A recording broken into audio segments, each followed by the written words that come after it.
consideration the estimates of the Ministry of Mental Health and Addiction for the fiscal year ending March 31st, 2026.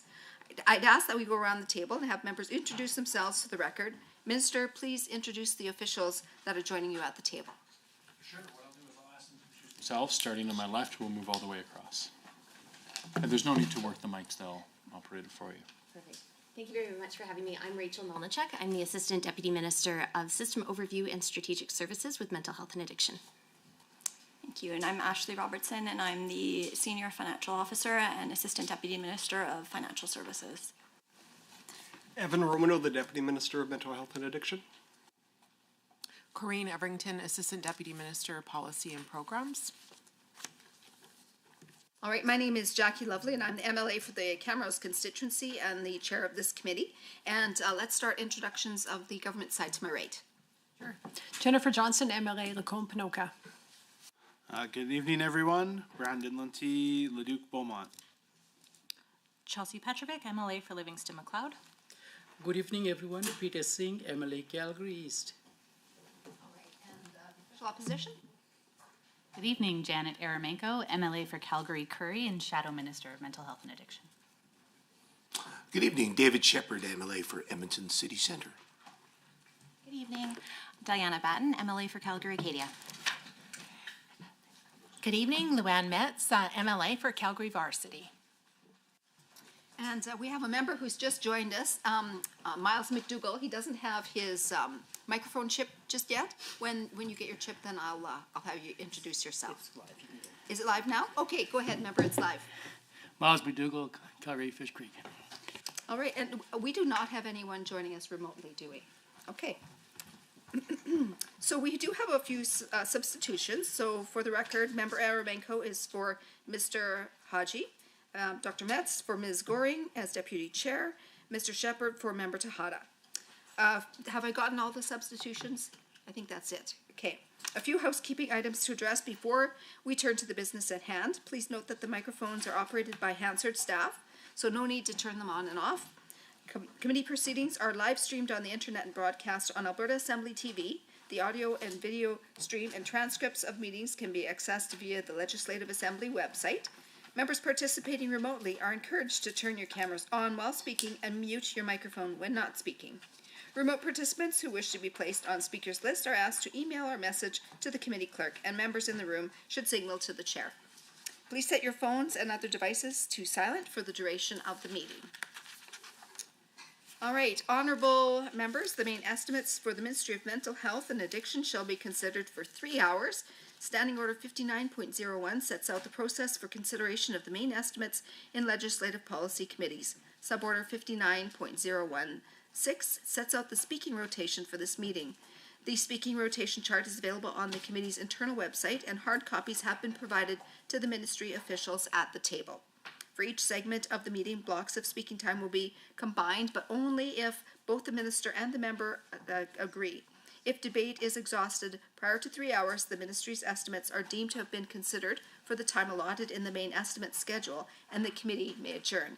Should members have any questions regarding speaking times for the rotation, please email or message the committee clerk about the process. With the concurrence of the committee, I will call a 5-minute break near the midpoint of the meeting. However, the 3-hour clock will continue to run. Does anyone oppose having a break today? All right, seeing none, we will proceed halfway through of having a break, and you'll keep us on track for that, I'm sure. Okay. Ministry officials who are present may, at the direction of the minister, address the committee. Ministry officials seated in the gallery, if called upon, have access to a microphone in the gallery area and are asked to please introduce themselves for the record prior to speaking. Pages are available to deliver notes or other materials between the gallery and the table. Attendees in the gallery may not approach the table. Space permitting, opposition caucus staff may sit at the table to assist their members. However, members have priority to sit at the table at all times. Points of order will be dealt with as they arise, and the individual speaking times will be paused. However, the block of speaking time and the overall 3-hour meeting clock will continue to run. Any written material provided in response to questions raised during the main estimates should be tabled by the minister in the assembly for the benefit of all members. Finally, the committee should have the opportunity to hear both questions and answers without interruption during estimates debate. Debate flows through the chair at all times, including instances when speaking time is shared between a member and the minister. I'd like now to invite the Minister of Mental Health and Addiction to begin with your opening remarks. Sir, you have 10 minutes. Well, thank you, Chair, and appreciate all the members being here today as well for what I think is simultaneous with Sport and Tourism, the first estimates of Budget 2025. So I have already introduced my team, or they've introduced themselves, but I'll remind you of my Deputy Minister with me, my Assistant Deputy Minister of Financial Services, my Assistant Deputy Minister of Policy Programs, and the Assistant Deputy Minister of System Overview and Strategic Services. With your permission, Chair, I'll continue on with my comments and looking forward to the engagement tonight with all the members here through the important budgetary process. In mental health and addiction budget for 2025-26, our government is laying out a clear commitment to supporting mental health and wellness for Albertans and supporting them in their pursuit of recovery. We're continuing to work under the Alberta Recovery Model and investing in the infrastructure, programs, and services that will give Albertans access to supply and to the supports that they need to live meaningful and fulfilling lives. Since meeting here last year, we have made significant progress in our part of the healthcare refocusing work that we have undertaken. You will see this reflected in this year's budget as our ministry has grown to include Recovery Alberta and the Canadian Centre of Recovery Excellence, or CORE. Mental health and addictions budget is $1.79 billion this year, which will allow us to continue increasing access to the supports Albertans need to pursue recovery and have sound and good mental wellness. This funding includes $1.14 billion for operating services provided by Recovery Alberta, Alberta's first provincial health care agency solely responsible for the delivery of publicly funded mental health and addiction and correctional health care services. This prioritization of mental health and addiction through a dedicated strategy is a first of our kind in the province. This has allowed for an improved system oversight and opportunities to align publicly funded mental health and addiction services with the Alberta Recovery Model. Budget 2025 provides funding for life-saving addiction care and psychiatric care. First, this includes $199 million for more than 900 inpatient psychiatric beds at 5 standalone sites operated by Recovery Alberta. This is in addition to more than 700 psychiatric beds in acute care settings found throughout AHS. Together, Madam Chair, Alberta's government is funding approximately 1,680 psychiatric beds, putting Alberta's rate of 35 beds per 100,000 population above the Canadian average of 33. We have also funded and continue to fund $122 million to continue operating 1,350 addiction detox and treatment beds. $51 million to provide health services for more than 4,800 Albertans in 10 provincial correctional facilities. Each of these beds represents an opportunity for someone needing help to access life-changing care and to take a step forward in the pursuit of recovery. We're also expanding evidence and data on the recovery-oriented system of care through Canadian Centre of Recovery Excellence. CORE is supported by $8.7 million in this year's budget and will help us inform addiction treatment and best practices within our province and across the country. As the country's first research institute dedicated to recovery, the Canadian Centre of Recovery Excellence is reinforcing Alberta's reputation as a national and international leader in recovery-oriented system of care and addressing the public healthcare crisis surrounding addiction. While it is still early in the transformative process, our progress is encouraging. We're seeing rates of overdose in Alberta decrease. Prescribed opioid overdose nearly eliminated, and methamphetamine, alcohol, and cocaine overdoses causing fatality are also down significantly. Credit to the Alberta model and the work the frontline staff are doing. Budget 2025 continues this important work with funding for recovery treatment centers, same-day addiction medicine treatment, and the ongoing operation of more than 29,000 treatment spaces annually, a total capacity increase of around 55% since we took office in 2019. Funding in this budget will also build capacity within the mental health and addiction healthcare system. Through capital investments, we are building recovery communities, youth mental health facilities, specialized mental health and addiction facilities, including 2 compassionate intervention centers. Once complete, there will be 11 recovery communities across the province, adding an additional 2,000 spaces a year for Albertans to access free long-term addiction treatment. We already have 3 recovery communities operating in Lethbridge, Red Deer, and Gunn, with Calgary beginning operations later this year.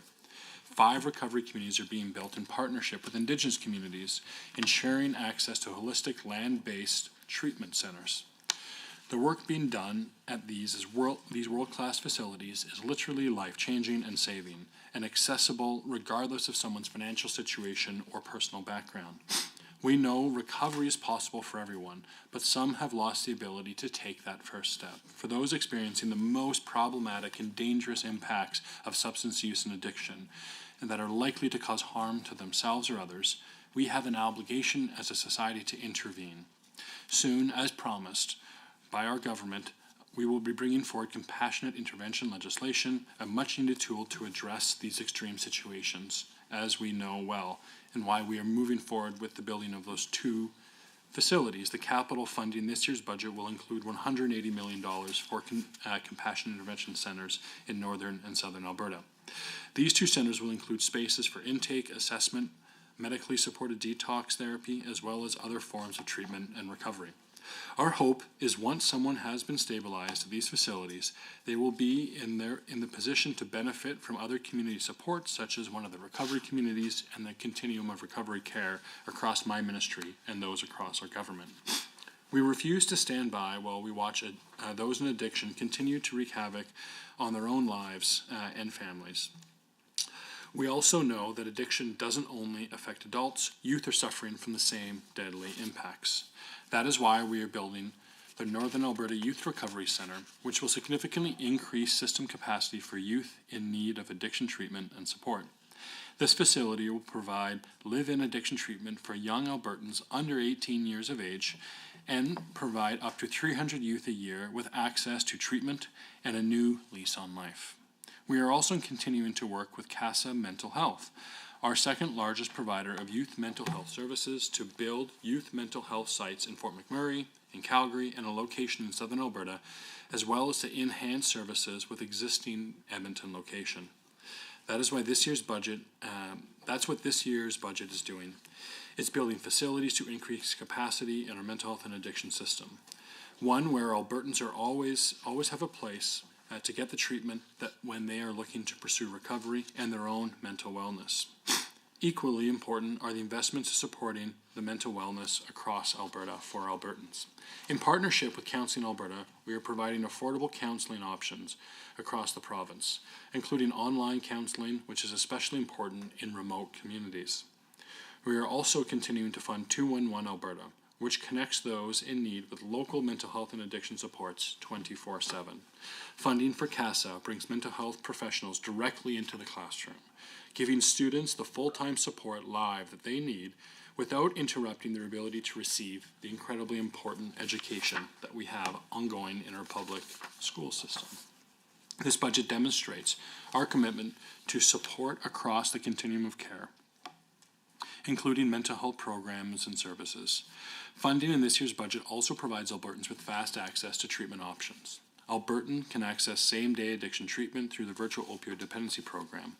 As of September 2024, more than 11,000 have been enrolled in Recovery Alberta's Opioid Dependency Program, including VODP. That's 11,000 Albertans or individual treatment cases that have taken a step forward in their pursuit of recovery. We're also recognizing the role police and emergency services have in responding to the addiction challenge.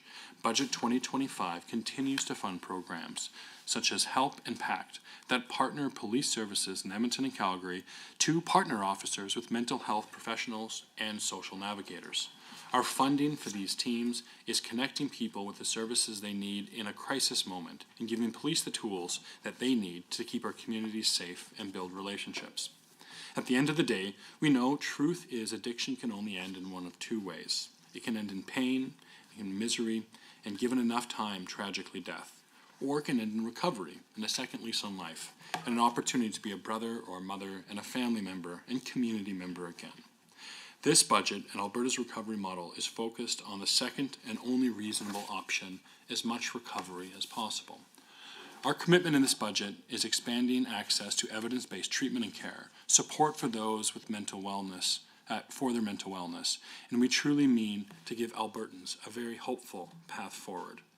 And I would like to add, I'm looking forward to the exchange tonight. Before I sign it back off to you, the chair, I understand that this is an important part of the budget process. And as the minister, I'm happy to hear questions and give as substantive answers as I can with the time allotted.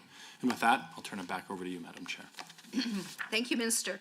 We'll now begin the question and answer portion of the meeting. For the first 60 minutes, members of the official opposition and the minister may speak. Honourable members will be able to see the timer for the speaking block, both in the committee room and on Microsoft Teams. All right, members, would you like to combine your time with the minister? I'd like to share time if possible, please, Madam Chair. And Minister, what's your choice? I'm happy to go with block time to begin with. Thank you. Block? Okay, we're going to go with block time. So let us proceed then.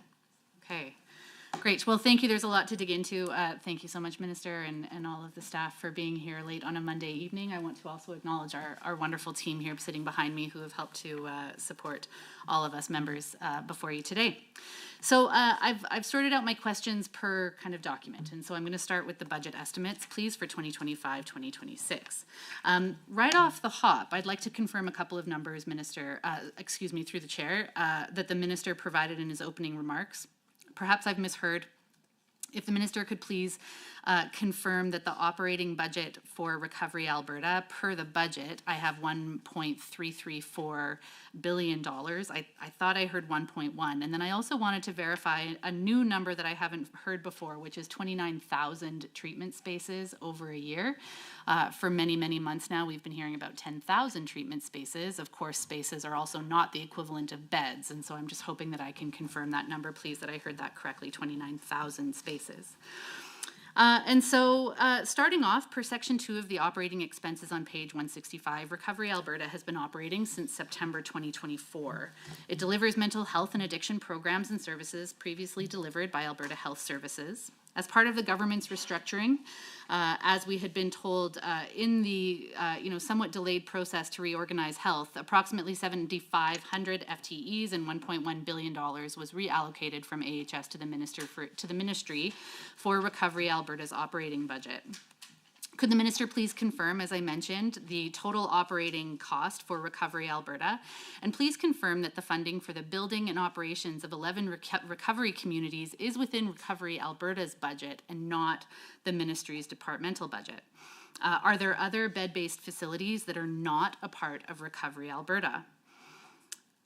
I want to note that a member for Lesser Slave Lake has stepped away from the UCP caucus and is currently sitting as an independent.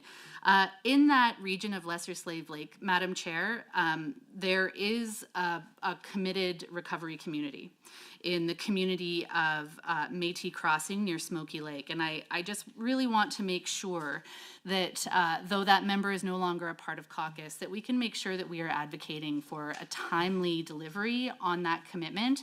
I really want to advocate for that work to proceed as quickly as possible and hope that some of the challenges within the caucus don't jeopardize that very important project. It is slated to open in 2026, and I'm hoping that the minister can verify if that is still, in fact, on track. Was part of the, so I'll move on. Per line item 2.1, hospital and continuing care in budget 2025, the Alberta Recovery model has been heavily promoted by this government and developed by former Chief of Staff to the Premier Marshall Smith as the path forward for the long-term recovery of Albertans facing mental health and addiction challenges. And yet, there has been really quite limited information publicly available to demonstrate the value of these significant allocations to Alberta taxpayers. As a result, myself and my caucus and many Albertans are concerned about the Alberta Recovery Model's potential disruption to existing mental health and addiction facilities and services as they had currently resided within Alberta Health Services, and the potential for negative impact on client outcomes. I have several questions about the 3 operational recovery communities and the 8 that have been promised for some time but have yet to be delivered. First, through the chair, can the minister confirm that recovery communities are contained within line item 2.1 on page 165 rather than community treatment and recovery services line 5.3 on page 165? How much and for how long is a service provider paid before they actually start receiving clients? We know, for example, that with the Red Deer Recovery Community, they had what I would say is a graduated launch. They did not have all beds active right off the top, and I'm curious about about in what ways the operators were compensated for those activities before doors ever opened on Red Deer, and when not all 100% of the beds were actually online and available. Given that this conversation is happening under the shadow of some very significant allegations from the former AHS CEO, I'm hoping that the minister can speak to some of the well-known ties between the Premier's former Chief of Staff, really named the architect of the Alberta recovery model, in some of these very significant contracts that have been deployed by Recovery Alberta and by the Ministry of Mental Health and Addiction.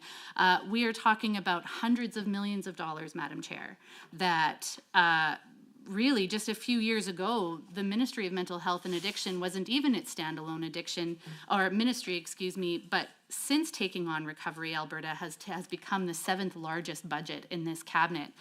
Again, under those very significant allegations that are being made by AHS that do explicitly name Marshall Smith as the former Chief of Staff, having weighed in and sought information on the investigation that was underway by AHS. I'd like a little bit more information from the minister on just to what extent he has investigated to ensure that mental health and addiction is free of any kinds of concerns, and further investigations that might be lobbed against the ministry in this very important body of work. Back to the recovery communities. Are all 3 of the open recovery communities at full capacity? What are the wait times for all 3? It is mind-boggling to me that that information is not currently available when there are people frequently, voluntarily seeking treatment on a regular and daily basis. Anecdotally, I've heard wait times of 4 to 6 months for men and 9 to 12 months for women seeking access and stay at one of our recovery communities.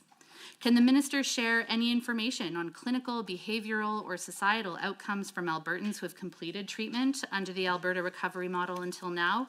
And if not available now, when would the minister expect to have information to provide Albertans on the outcomes from the implementation of the model? Line item 5.3 of Budget 2025 is Community Treatment and Recovery Services. What is the median grant size for recipients in that group? How many grantees were there last year, and what are the main funding envelopes for this year? What is being done in that particular area to distinguish rural and small town needs from First Nation reserve needs to big city urban needs? Line item 2.4 of Budget 2025 is Research and Education. I'm surprised to see this number drop by 25% from Budget 2024 estimates. For all the investments and promotion of the Alberta recovery model, are you struggling to fill spaces? It's also surprising, given the bullet point in Strategic Plan 2025-28 on page 21, that reports that this ministry will be investing $4 million to add additional mental health professional spaces in post-secondary institutions.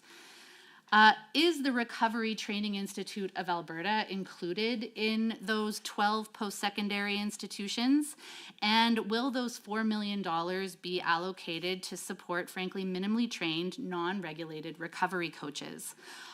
Both programs, I should say, training, employment, and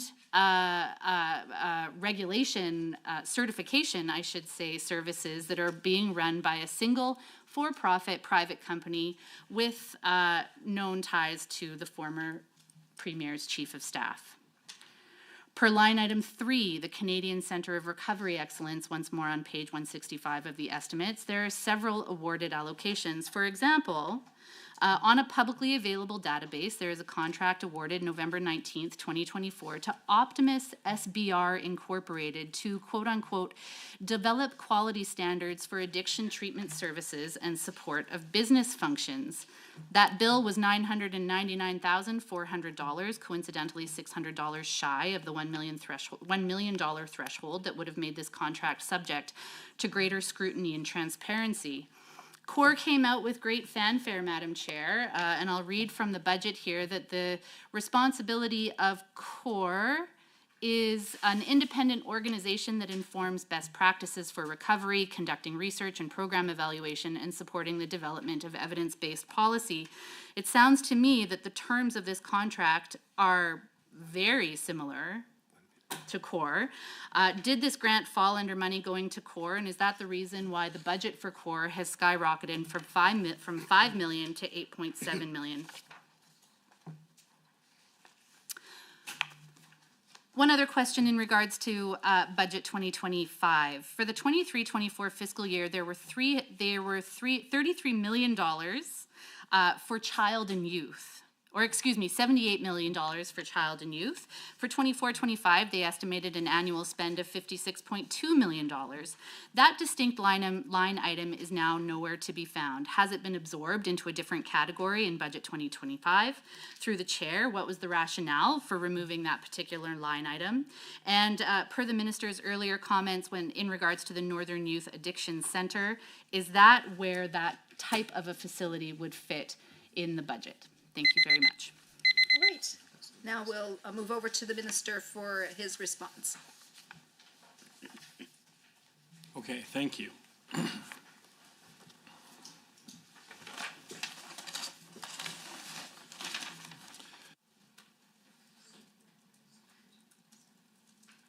For those questions, Member Aramanko, there were quite a lot of them. I logged dozens, so I'll do my best to get through them. You were very quick, and I want to do my best to try and answer them as they come up. So bear with me as I try and go through it.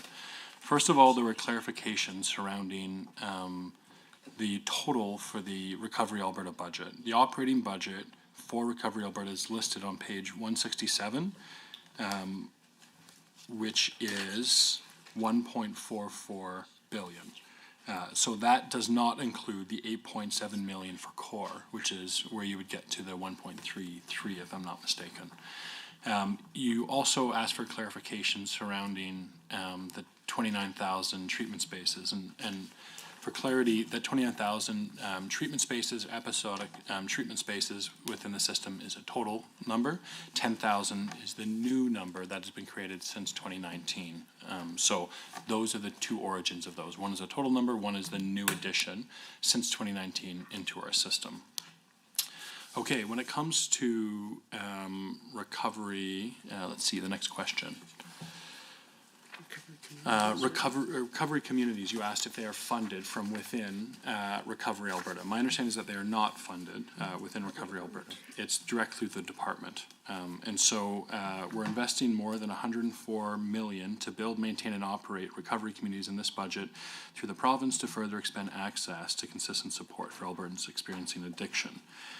We now have, as you mentioned, recovery communities open in 3 locations: Red Deer, Lethbridge, and Gunn, or the Lakeview location, which is providing world-class access at zero cost to all Albertans. 4th recovery community in Calgary will continue to open this year. And while I'm on the topic, I know it's slightly out of order. Well, maybe it's a part of this.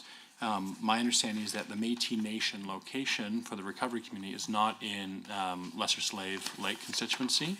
My understanding is that it's in member for Barhead, Westlock, Athabasca. I'm not sure if I have that name right because they change now and again, but that would be Mr. Van Dyken's constituency. And one way or the other, wherever we're located, my priority is the reason to build a recovery community is not about making sure local communities have investment or jobs. It's about making sure those suffering from addiction get access to addiction recovery treatment.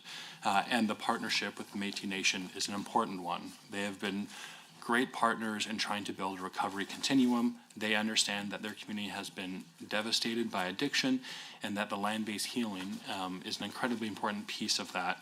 My understanding is that they're going to be building it in an area adjacent to their heritage herd of bison, which I think is a wonderful connection to the land that is incredibly important for those in the Métis community. But then I think many Albertans have a close connection to that animal as well as a part of our heritage and our past that we care to maintain. So yes, it will continue on schedule as soon as it can be opened. It will, and the work continues there. So recovery communities, you asked on page 165, the recovery community model, through what line item are they compensated? And so I just want to make sure you're talking about the operational side to for the recovery communities. I'll just confirm which line item.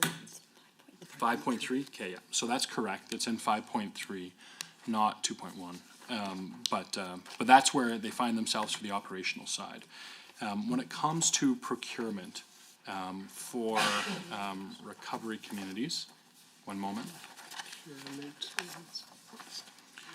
Okay, so of the 11 recovery communities, 3 are already completed and operational, from my understanding, on time and on budget.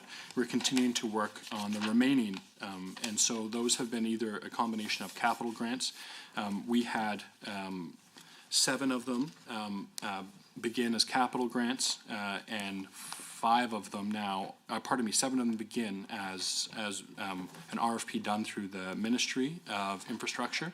They have an independent process done through the professional civil service that I was not involved in any intimate fashion. Much or most of those were done within infrastructure and before my time.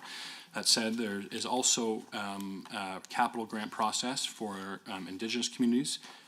For the 5 Indigenous community ones, those are continuing on in partnership with those communities, with the stage-gated process for the dollars continuing on. In terms of any kind of accusations that individuals might have, of course I take very seriously whatever has been seen in the public. I have told the public, the legislature, and the media that I will cooperate with any kind of request they have for information with the independent investigations that are going on within the Ministry of Health, etc. I have no reason to have any substantive evidence to be of concern if I do see anything within my department, as I care deeply about transparency and appropriate use of government and public funds. I will happily and quickly take action to those ends. I have no reason to be concerned with any involvement from any individuals, including Marshall Smith or any other individuals up to now. If I see something at any point, as every government minister would, they would take swift action, I am sure. Now, when it comes to recovery communities and their operations, just looking at the outcomes and the different data that you're asking for.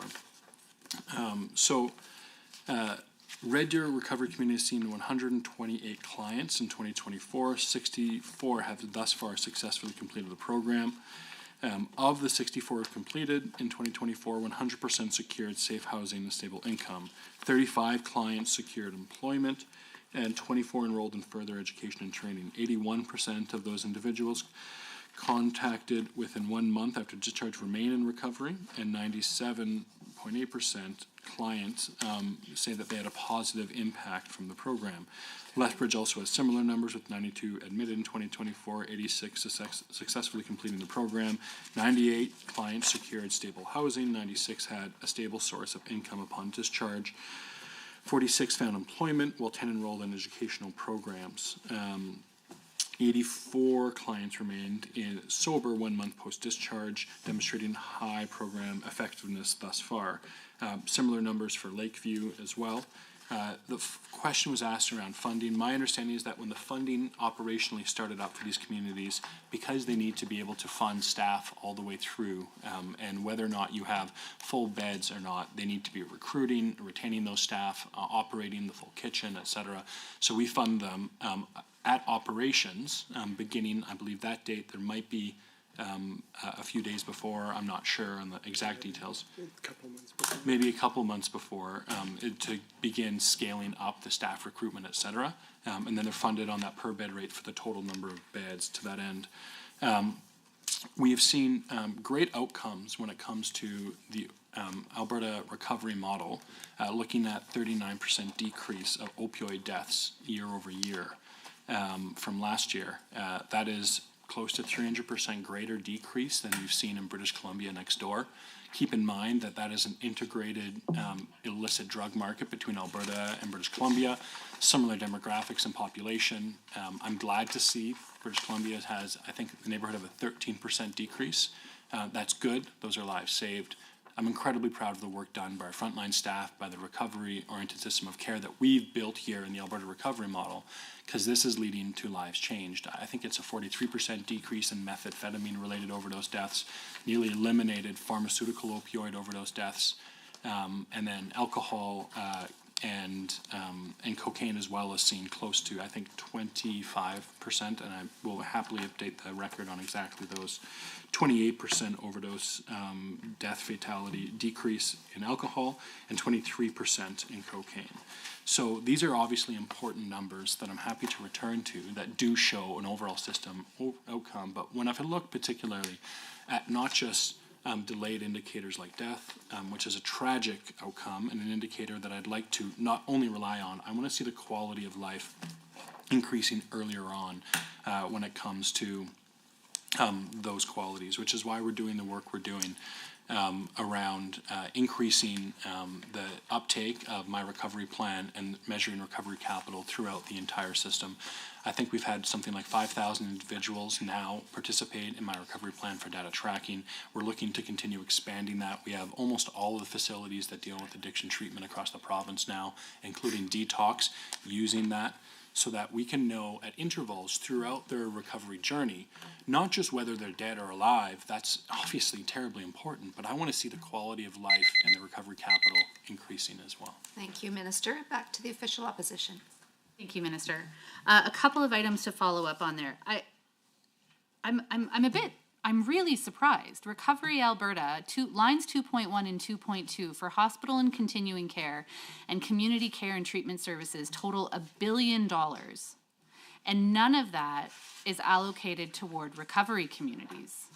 So I'm assuming then in line item 5.3 that the operational budget is of $222 million for recovery communities plus the existing treatment facilities. I'd love to know where the $1 billion in 2.1 and 2.2 is actually going.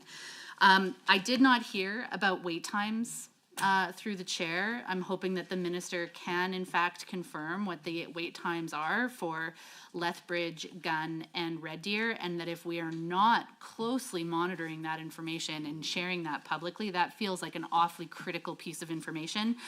Particularly, what is the wait time from detox discharge to admission to a recovery community? Because we know that that is at a period of time that is incredibly vulnerable for people who are experiencing addiction.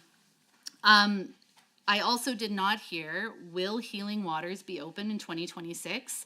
We have had 6 years of commitments in this particular file and promises of 11 recovery communities. Over a span of 4 years, we have seen 3 open.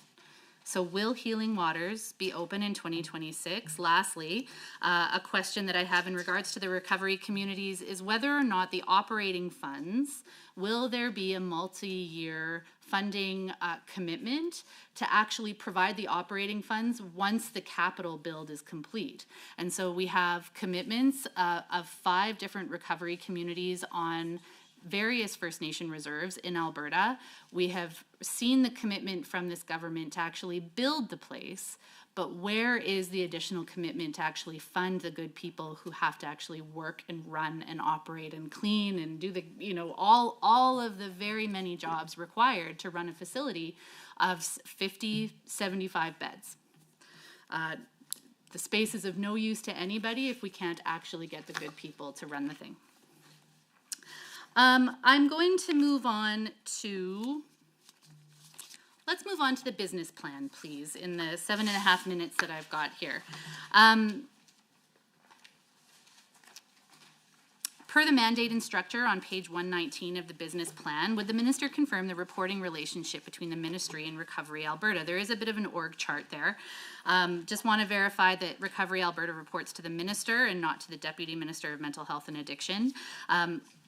I'm a bit alarmed when I hear claims that Alberta Health Services has just become a big black box of delivering $18-19 billion worth of healthcare service across this province. What has actually been done so that Recovery Alberta doesn't fall prey to some of the same phenomenons that Alberta Health Services or that the UCP claim the Alberta Health Services has fallen prey to? As of the last minutes posted by Recovery Alberta, this sounds kind of remotely familiar, the board had a chair who's also the CEO and a corporate secretary. So Recovery Alberta has now been operational since September 1st, 2024, and from what I can understand online, there is no board of directors that have been appointed to Recovery Alberta. Until the board is in place who approves Recovery Alberta's decisions in relation to programming, service delivery, procurement, contracting, capital planning, infrastructure, and financial reporting, and will that change once the board is appointed? On page 119, paragraph 4 of the business plan, we see that Mental Health and Addiction coordinates Recovery Alberta and CORE on services procurement, contract, and funding management. I really think it's important to hear once again what proactive measures the minister has taken to ensure that the allegations made against AHS, made by AHS, will not be lobbed at MHA and Recovery Alberta, particularly given the very deep roots that the former chief of staff has with the premier, with this ministry in particular. On page 119 of the ministry's business plan, there is a breakdown for beds that amounts to about 3,000 beds. I note that the minister has referenced spaces here, and as I mentioned, spaces are not the same thing as beds. It depends on how many people can actually circulate through that bed in a given year. But I'm hoping that the minister can parse out that number of 1,350 addiction treatment, withdrawal management, and recovery beds. How many addiction treatment beds? How many withdrawal management beds? How many recovery beds? Not that are promised, but that are in fact available and ready to be occupied by the next Albertan in need.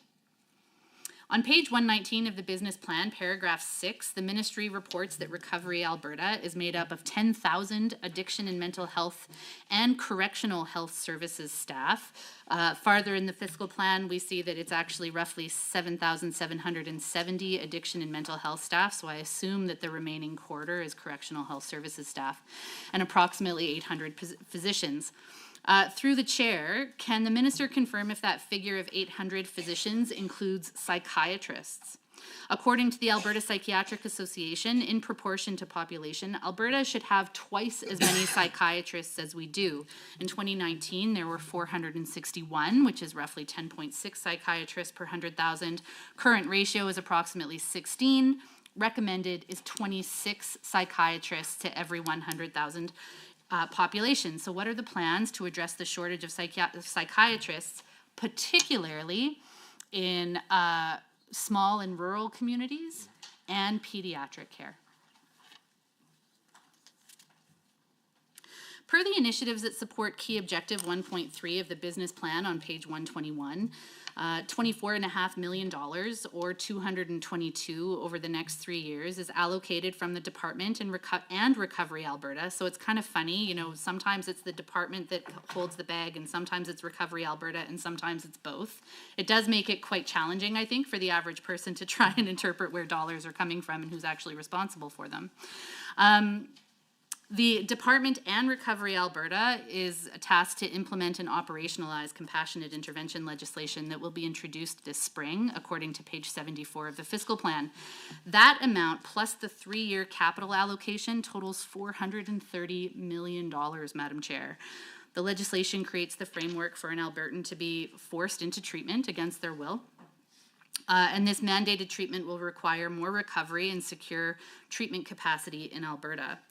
During the government's announcement on February 24th, the minister shared that while the 2 facilities, compassionate intervention centers, are being built, they would operationalize 50 beds in the north and 50 beds in the south for involuntary treatment. Assuming there will be operational and security requirements for these beds, I can't help but think that they will either be taken out of existing recovery communities, thereby reducing the net number of addiction treatment beds available in Alberta by 100, or they will be taken from correctional facilities.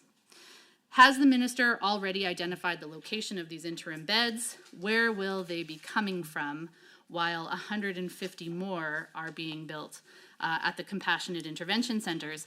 At the same announcement, the minister announced that Alberta would build 2 compassionate intervention centers not until 2029, and that they would be $180 million in capital. However, in the fiscal plan and the business plan outcome 3, a figure of $206.8 million is allocated for building in compassionate intervention. Through the chair to the minister, where is the additional $26.8 million being spent to operationalize involuntary treatment? On page 124 of the business plan, performance measure 3.B lays out the ministry's intent to increase the number of mental health and addiction facilities per 100,000 population. I went through that quickly. I want to slow down and say that more clearly. Their indicator of success is the number of facilities per 100,000 population, not the number of beds or practitioners. Some facilities, Madam Chair, might have 15 beds while others have 150. And so why facilities and not beds? Can the minister parse out the number of facilities, though really beds really would be better, between mental health facilities and addiction facilities? Lastly, in the 45 seconds that I've got here, I would like to highlight some of the work in Recovery Alberta. I do hope to ask a few more questions about this before we're done this evening. In regards to the role of Recovery Alberta to operate all healthcare services within correctional facilities, does that include, there's different numbers in different documents, does that include 10 correctional centers? Does it include remand centers? At a cost of $61.9 million is to deliver those healthcare services for this particular budget year. How much of that $61.9 million is going to be used specifically to operate therapeutic living units? Perfectly timed, member. We'll move over to the minister for his response. Okay, well, thank you again for the questions. And again, there were lots of them. I'll do my best to be substantive all the way through it. You asked what, in budget lines 2.1 and 2.2, if they're not funding recovery communities, what are they funding? Recovery Alberta is allocated $1.4 billion, and there is a great number of different things that they're funding within those budget lines. So it's just on page 164 of the estimates. 199 million provided, 936 standalone psychiatric beds at 5 sites. 361 million is approved for community-based care through clinics and programs such as outreach, crisis intervention, and diversion. In addition, 122 million is provided to operate 1,350 addiction detox and treatment beds, and 51 million provide for health services for more than 4,800 people in 10 provincial correction facilities. That's all in line 2.1, 2.2. And then 246 million was provided for non-clinical pharmacy diagnostic services and corporate services via shared services agreement with AHS. As funding included in the line items 2.3 to 2.6. As well, Recovery Alberta also funds a number of different addiction treatment spaces, not the recovery communities, but for example, if you've seen the great work a local group out of Calgary, Fresh Start, does at the Calgary site, that's funded through Recovery Alberta grants as well. So they're all doing addiction treatment, but these are funded through the Recovery Alberta as a legacy funding that we will continue. When it comes to wait times, of course, we want to reduce those as much as possible.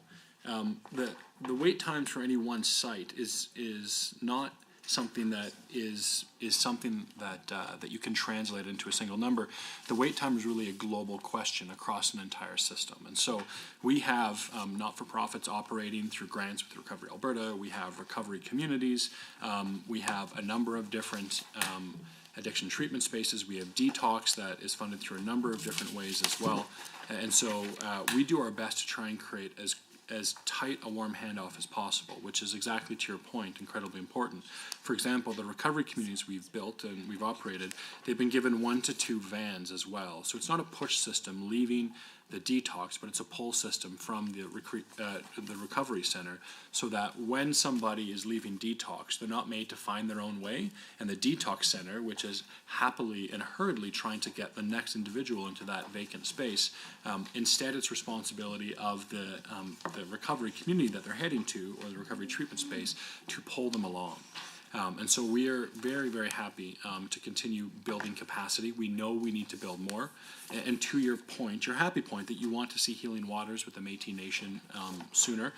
It's not that I was avoiding it. I hadn't gotten to it with your litany of all very good questions. Yes, it will be opening, as far as I understand, Healing Waters in January 2026. And so I'm happy to continue seeing these projects progress. So operating funds. Do I intend to continue funding these? Yes, that is absolutely my intent. I can make that declaration here. It does me no good, as you pointed out, to spend the capital investment to create capacity and then not have the Indigenous community able to continue operating these. So we will happily partner with them for operating.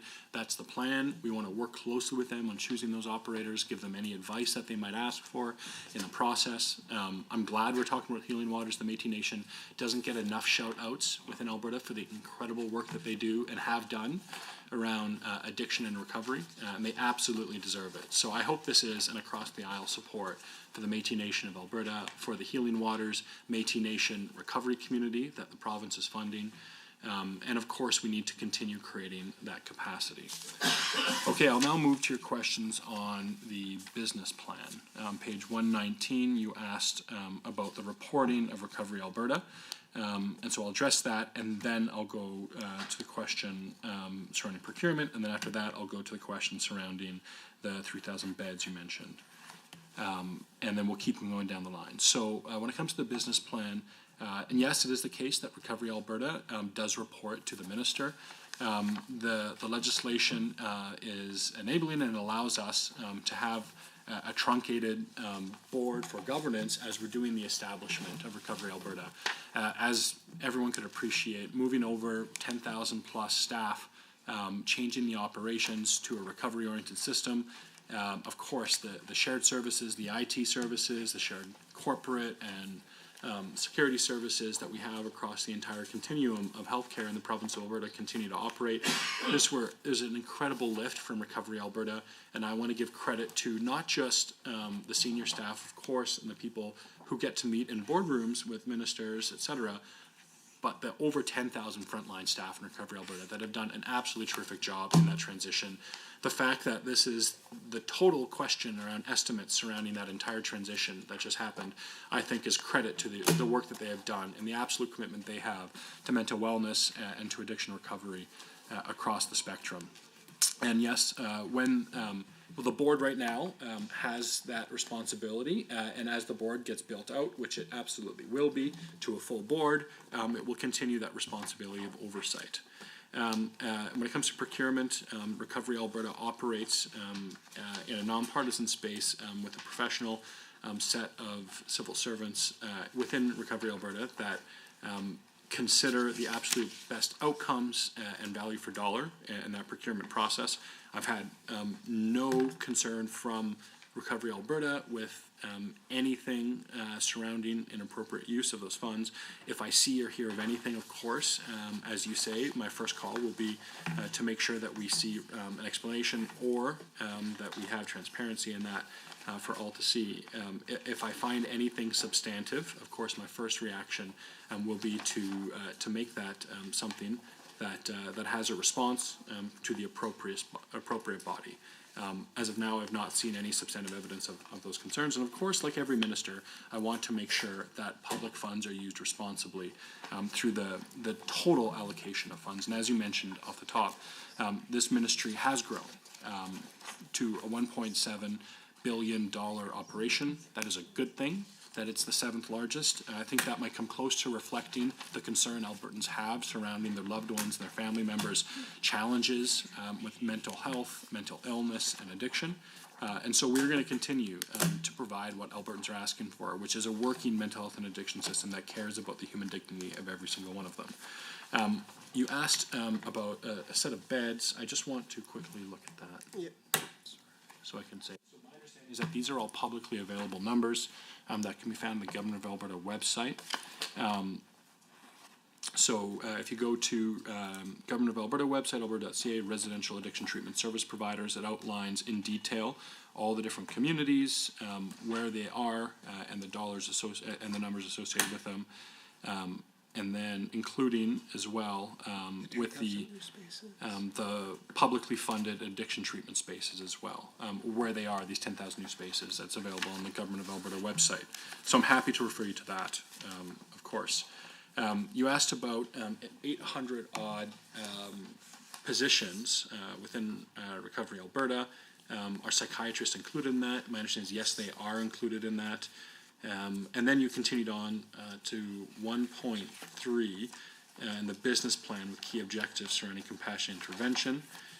So happy to continue discussing the compassionate intervention piece together right now. So I'll start by saying that it is $180 million for the capital, and then you asked about the 26 million, I believe, is the total continuing.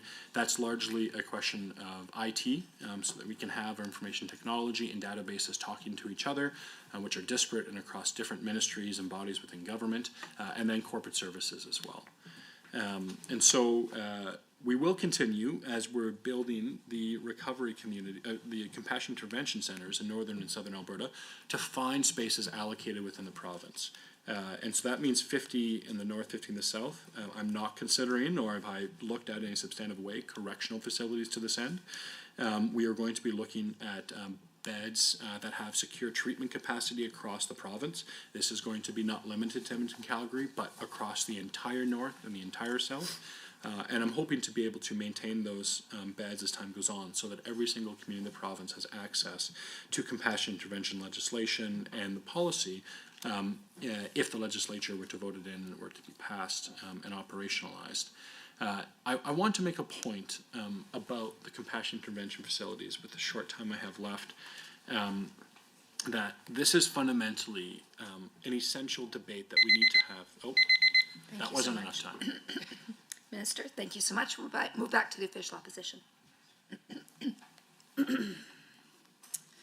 Maybe you were going to get to this, Minister, but you were saying what you will identify facilities. So while the compassionate intervention centers are being built at a total net gain of 300 beds by 2029, 50 beds in the north and 50 beds in the south will be identified given their secure treatment capacity. Can you please provide some detail? Could the minister, excuse me, through the chair, can the minister please provide some detail about what qualifies as secure treatment capacity?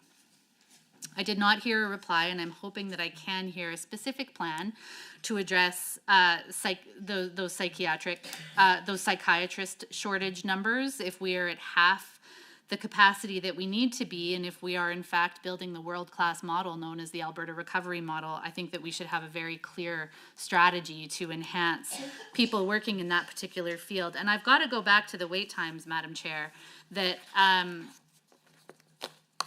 outcome 1 of the business plan talks about the development of a mental health and addiction system plan. I reckon probably everybody in this room at some point or another has had a constituent coming to the office for themselves or for a loved one, a partner, a family member, a child, saying, I don't know where to turn.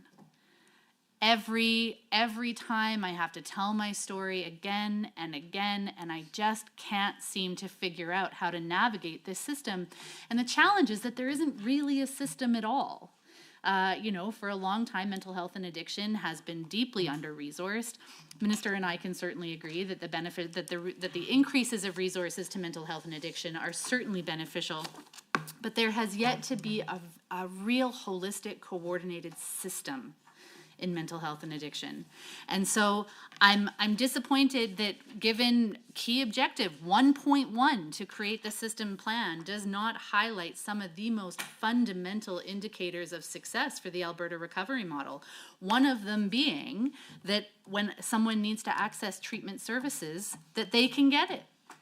Is it 24, 48 hours? Or is it 4 to 6 months? There is a significant gap there, and I think that Albertans feels like a pretty simple piece of data to be able to collect from the dozens of treatment facilities around the province, to be able to say, on a monthly basis, work it into the granting agreement. On a monthly basis, tell us how long folks are waiting to be able to get a bed in your facility. It does not need to be that complicated. Moving on to the fiscal plan. And this is going to be my last 10-minute chunk here. I've got You know what, I'll save that one for after. Looking to page 73 of the fiscal plan, operating expense of $1.7 billion, and page 108 of the fiscal plan shows that over $266 million will be spent on recovery communities through capital funding alone over 4 years. I'd like to talk a little bit more about the compensation, the kind of granting formula by which service providers are granted. By what formula do recovery communities get paid for operations? Are they paid a flat annual operating rate that is not contingent on the number of occupied beds, but rather by total beds, whether or not a person is in fact occupying them? To what extent is an organization's My Recovery Plan score considered when looking at future granting opportunities? Because a big concern of mine when it comes to My Recovery Plan is both for an organization and for the residents who are actually accessing that space, is that it's not an entirely objective process, Madam Chair. My Recovery Plan that has received several millions of dollars to Last Door Recovery to actually be able to provide that service oftentimes means that people are kind of pre-selected in or pre-selected out by a particular community. And so some recovery communities or treatment facilities might have a particularly high score, but that's because perhaps they accept clients who don't have the same kind of complexity and acuity. And so to what extent are My Recovery Plan scores impacting some of the granting decisions that are held within the estimate and the business plan? I'd like to turn to page 74. Maybe this is where the minister can tell us a little bit more about his plans for involuntary treatment. But I want to talk specifically around the service providers. We've heard that, you know, this is something that is talked about in other regions, but really no other province has quite come to the table with the same kind of enthusiasm to involuntary treatment as this government has. And so I'm curious about what the criteria by which service providers will be selected for compassionate intervention centers. Will a private third party be the operator for these facilities, or different components of the actual operationalization of the program? Given that this will be the first of its kind in Canada, what will be the process for contracting consulting services? Will all contracted services be procured through a competitive bid process, or have contracts already been awarded in the kind of preamble to implementation? In light of the significant capital and service contracts that will be required to support the proposed involuntary treatment legislation, and in light of the AHS procurement allegations, how will the minister ensure that the mental health and addiction procurement process will not face similar interference and pressure, and that Albertans can be assured that the final contracts were awarded through a truly independent, public, transparent, competitive bidding process? Will the minister provide to this committee the kind of criteria matrix by which granting agreements are selected, and where candidates are in fact selected in their capacity to deliver this very important program? And my big concern here is that when only 3 of the 11 recovery communities are operational, we have no real data around the actual change. When we're measuring outcomes and when we're measuring impact, we want to know the change of for a person before going into treatment and after coming into treatment. And so I heard all those numbers, Madam Chair, in regards to the housing, wellness, employment, income-related statistics for people who are coming out. But what were those statistics for the same individuals as they were going in? It is, in fact, that rate of change that actually measures the impact of a program. And when we're talking about $1.4 billion, $1.7 billion between Recovery Alberta and the ministry, what in fact is the rate of change for those people who are having to access those services? And frankly, those lucky few who are actually able to. Because of those wait times, there is a very sad possibility that they may never be able to access the voluntary treatment services because of, well, we know that can often happen as a result of a person's substance use disorder. A few very technical pieces here, if I may. Per page 108 of the fiscal plan, which of the continuing care projects are meant for long-term care of people with mental illness? We've asked questions for several months about the commingling of mental health patients with seniors in long-term care at Care West Colonel Belcher. I understand the Care West facility at Bridgeland Riverside. This is in the capital plan component of the fiscal plan on page, I'm going to have to get you the page number. We see that the Bridgeland Riverside Center, I understand, is for long-term care for residents with mental illness at a 3-year capital total of $64 million. The continuing care capital program in the fiscal plan, Madam Chair, is $649 million over 3 years, while the strategic plan on page 18 reports a total of $769.4 million over 3 years. Where is the minister, Madam Chair, advocating for consideration for mental health continuing care projects? Through the chair, is the minister working with the minister responsible for continuing care to in fact identify long-term care beds for people who are struggling with mental illness and addiction, which is in fact a mental illness unto itself if they have a diagnosis for substance use disorder. And so for all of the developments and all of the announcements around capital plans and operating commitments to run recovery communities, when in reality we just need some more housing, some more appropriate, long-term, medically supportive housing. And I'd like to know, based on the allocations of $750 million toward the continuing care capital program, to what extent is the minister working with with his counterpart in continuing care to ensure that long-term housing solutions for Albertans with the most complex mental health needs are in fact being met? Last one, I'm going to sneak it in. Page 108 of the fiscal plan shows that Recovery Communities' capital expense was underspent by $49 million in 2024. What caused that underinvestment and what impact has it had on timelines for other recovery communities to be opened? Thank you so much. Honourable member, we'll move over to the minister for his response.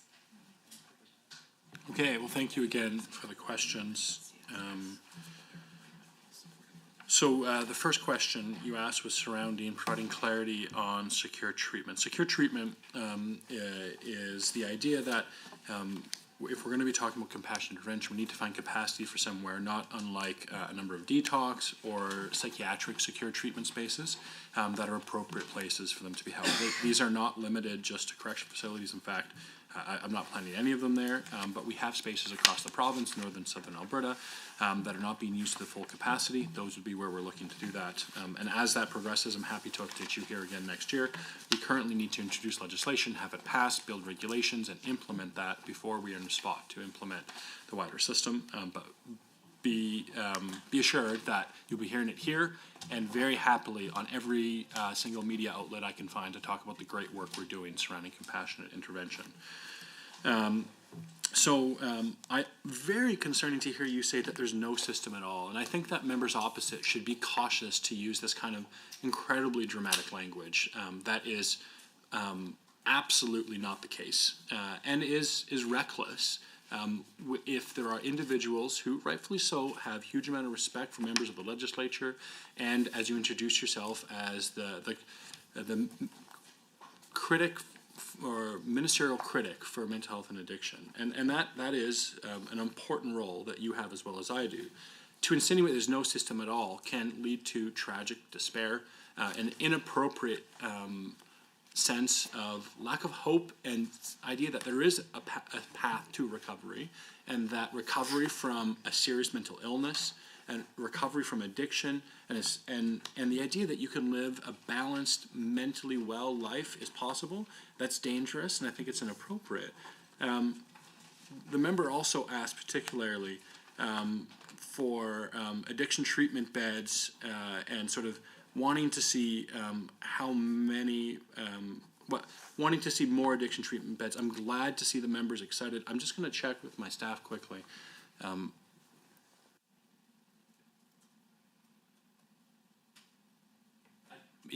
what I understand, 0 addiction treatment beds were built by the NDP during their time in power. So to criticize us for a 55% increase, a 10,000 treatment episode increase since then, and to say that on one hand, we shouldn't introduce compassionate intervention. At the same time, do it faster.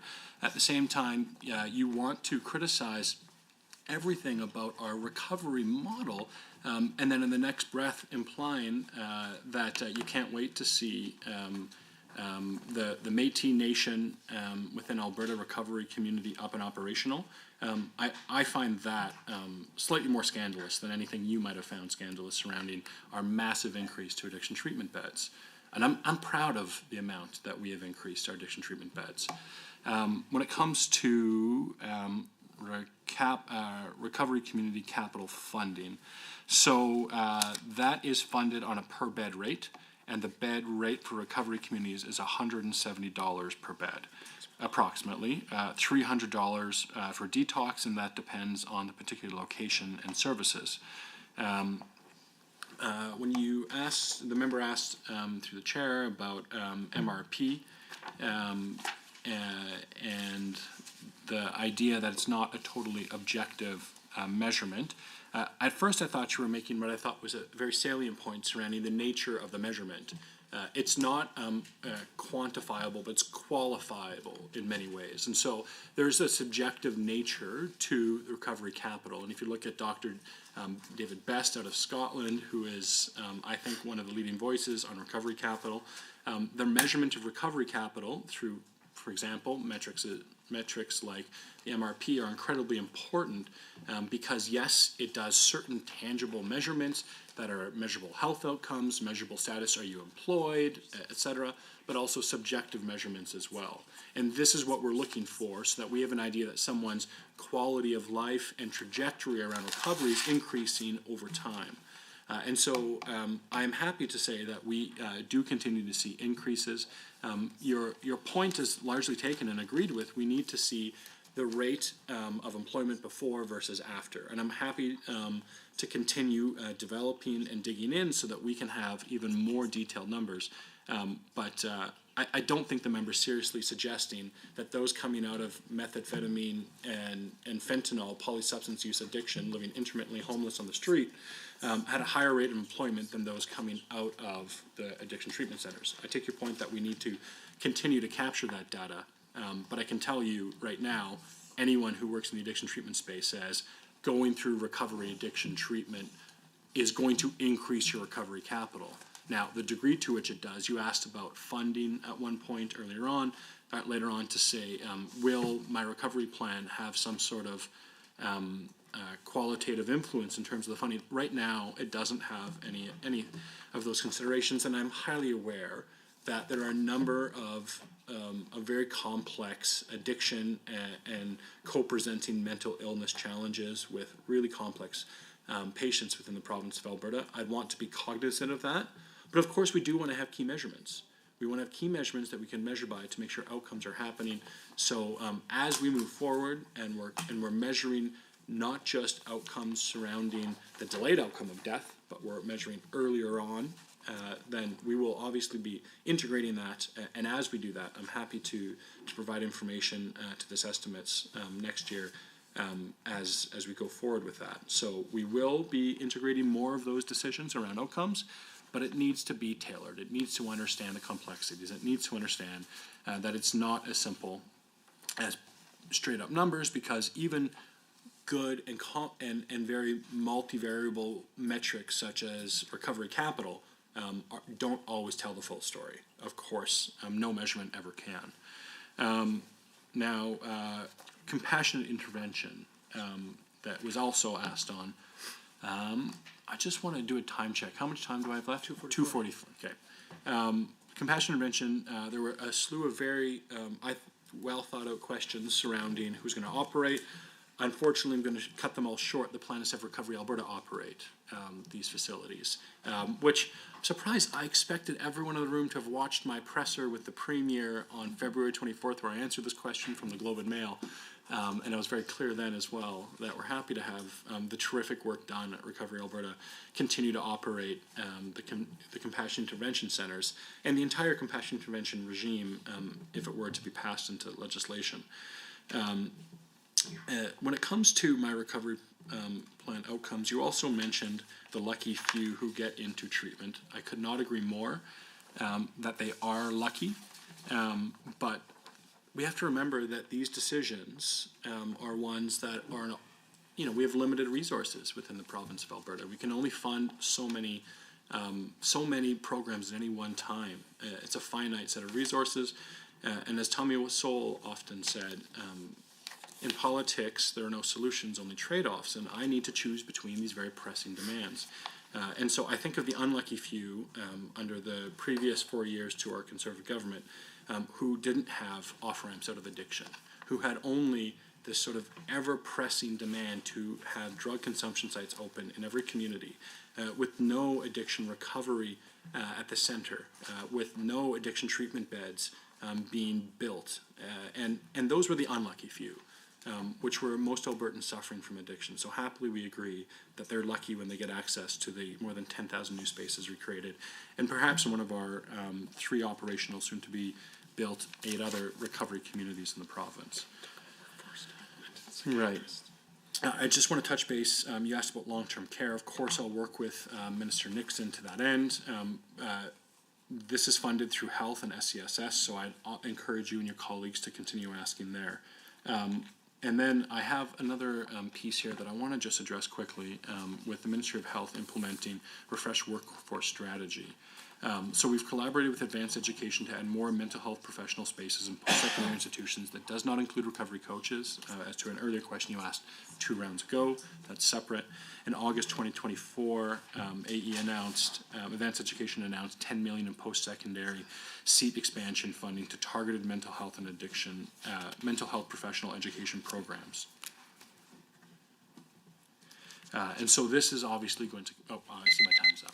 Thank you, Minister, for your response. Now, I want to check in with the group. Can I just have a show of hands? Who would like to have the break now, or would you like to wait until the next segment over? So who wants to break now? All right, I guess it's unanimous. We are just going to wait. Member, please proceed. Well, thank you. I'm always supposed to ask if you want to go back and forth or have shared time. Let's do back and forth. Okay, For Mr. Lunty, I can't say no, I'm sorry. okay, go ahead. Sorry, so are we doing back and forth or are we doing block? Yes, love black and forth. Okay. Thank you.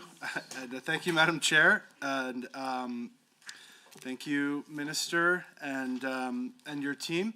Always important to acknowledge the great support that I know that you receive, and especially on a file that's so important to so many Albertans. I wish it wasn't the case, but I'm sure most of us here know a friend or family member who might be in a situation that your ministry provides support for.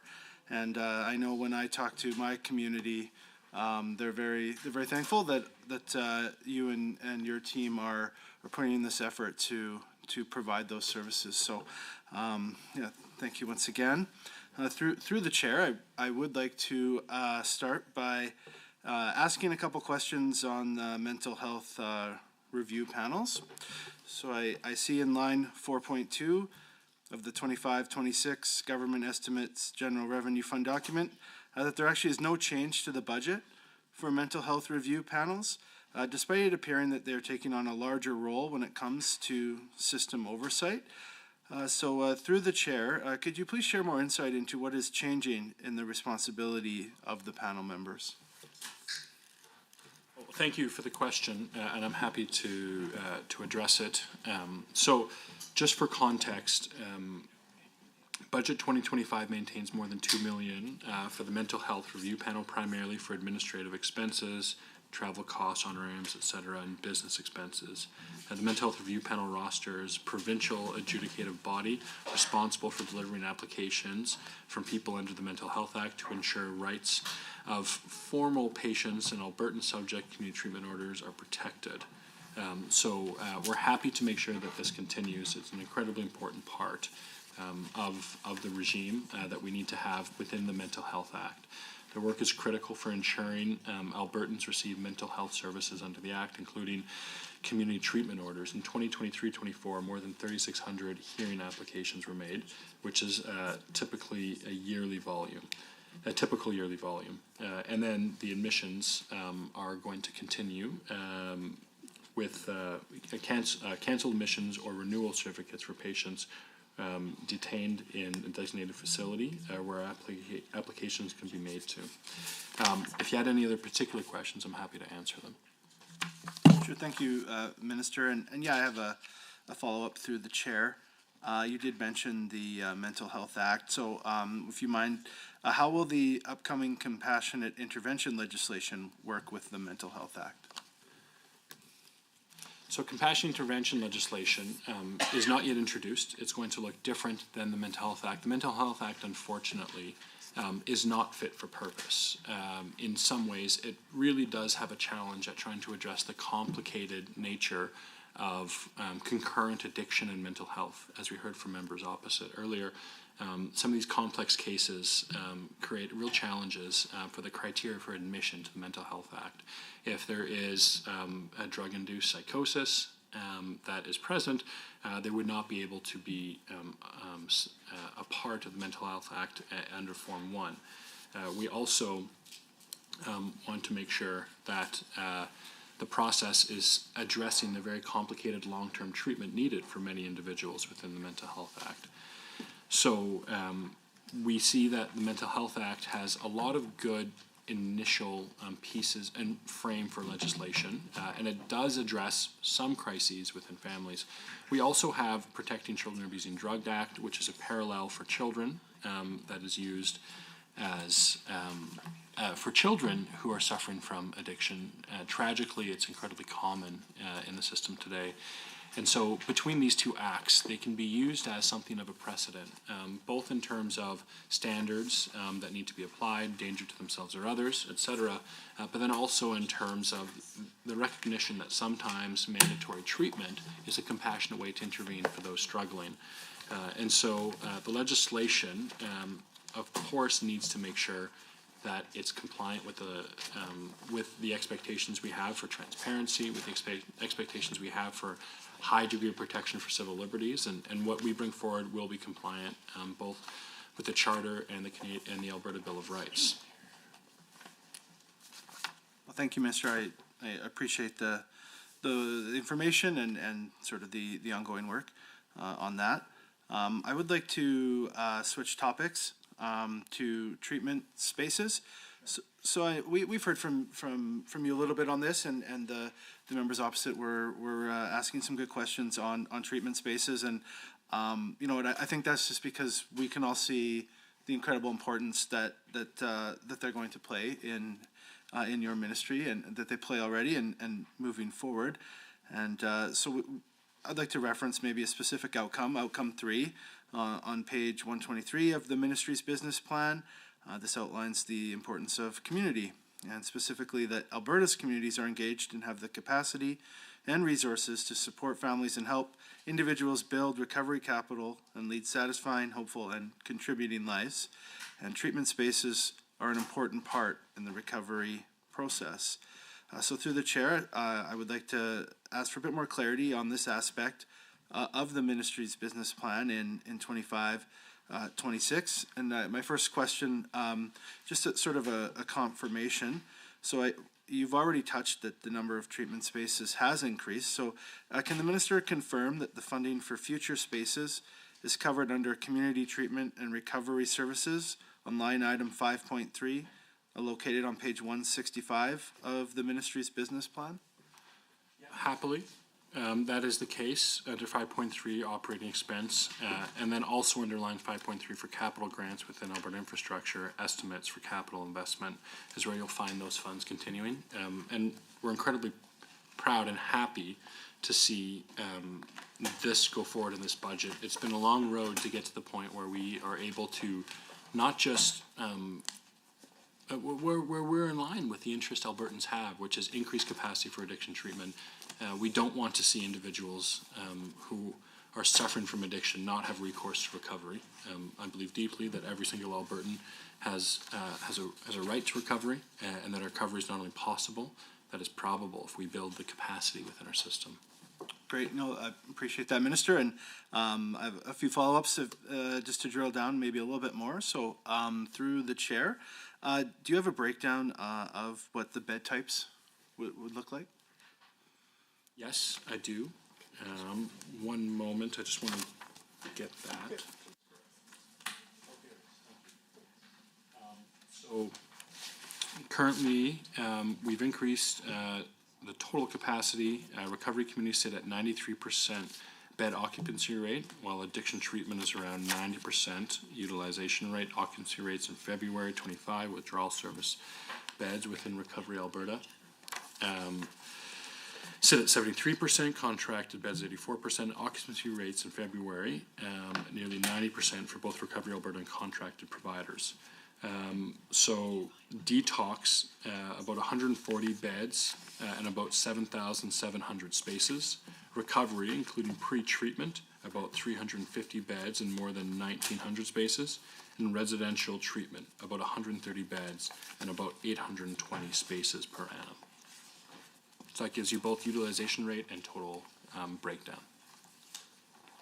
Yeah, thank you for that information. So you did mention, so this is the mechanism then for the utilization rate being tracked. And through the chair, I'm just wondering, where are the beds in recovery communities being tracked? Okay, beds in recovery communities. I'll get that information for you right here. Communities are bound by grant agreements, which include requirement for evaluative reporting of key indicators.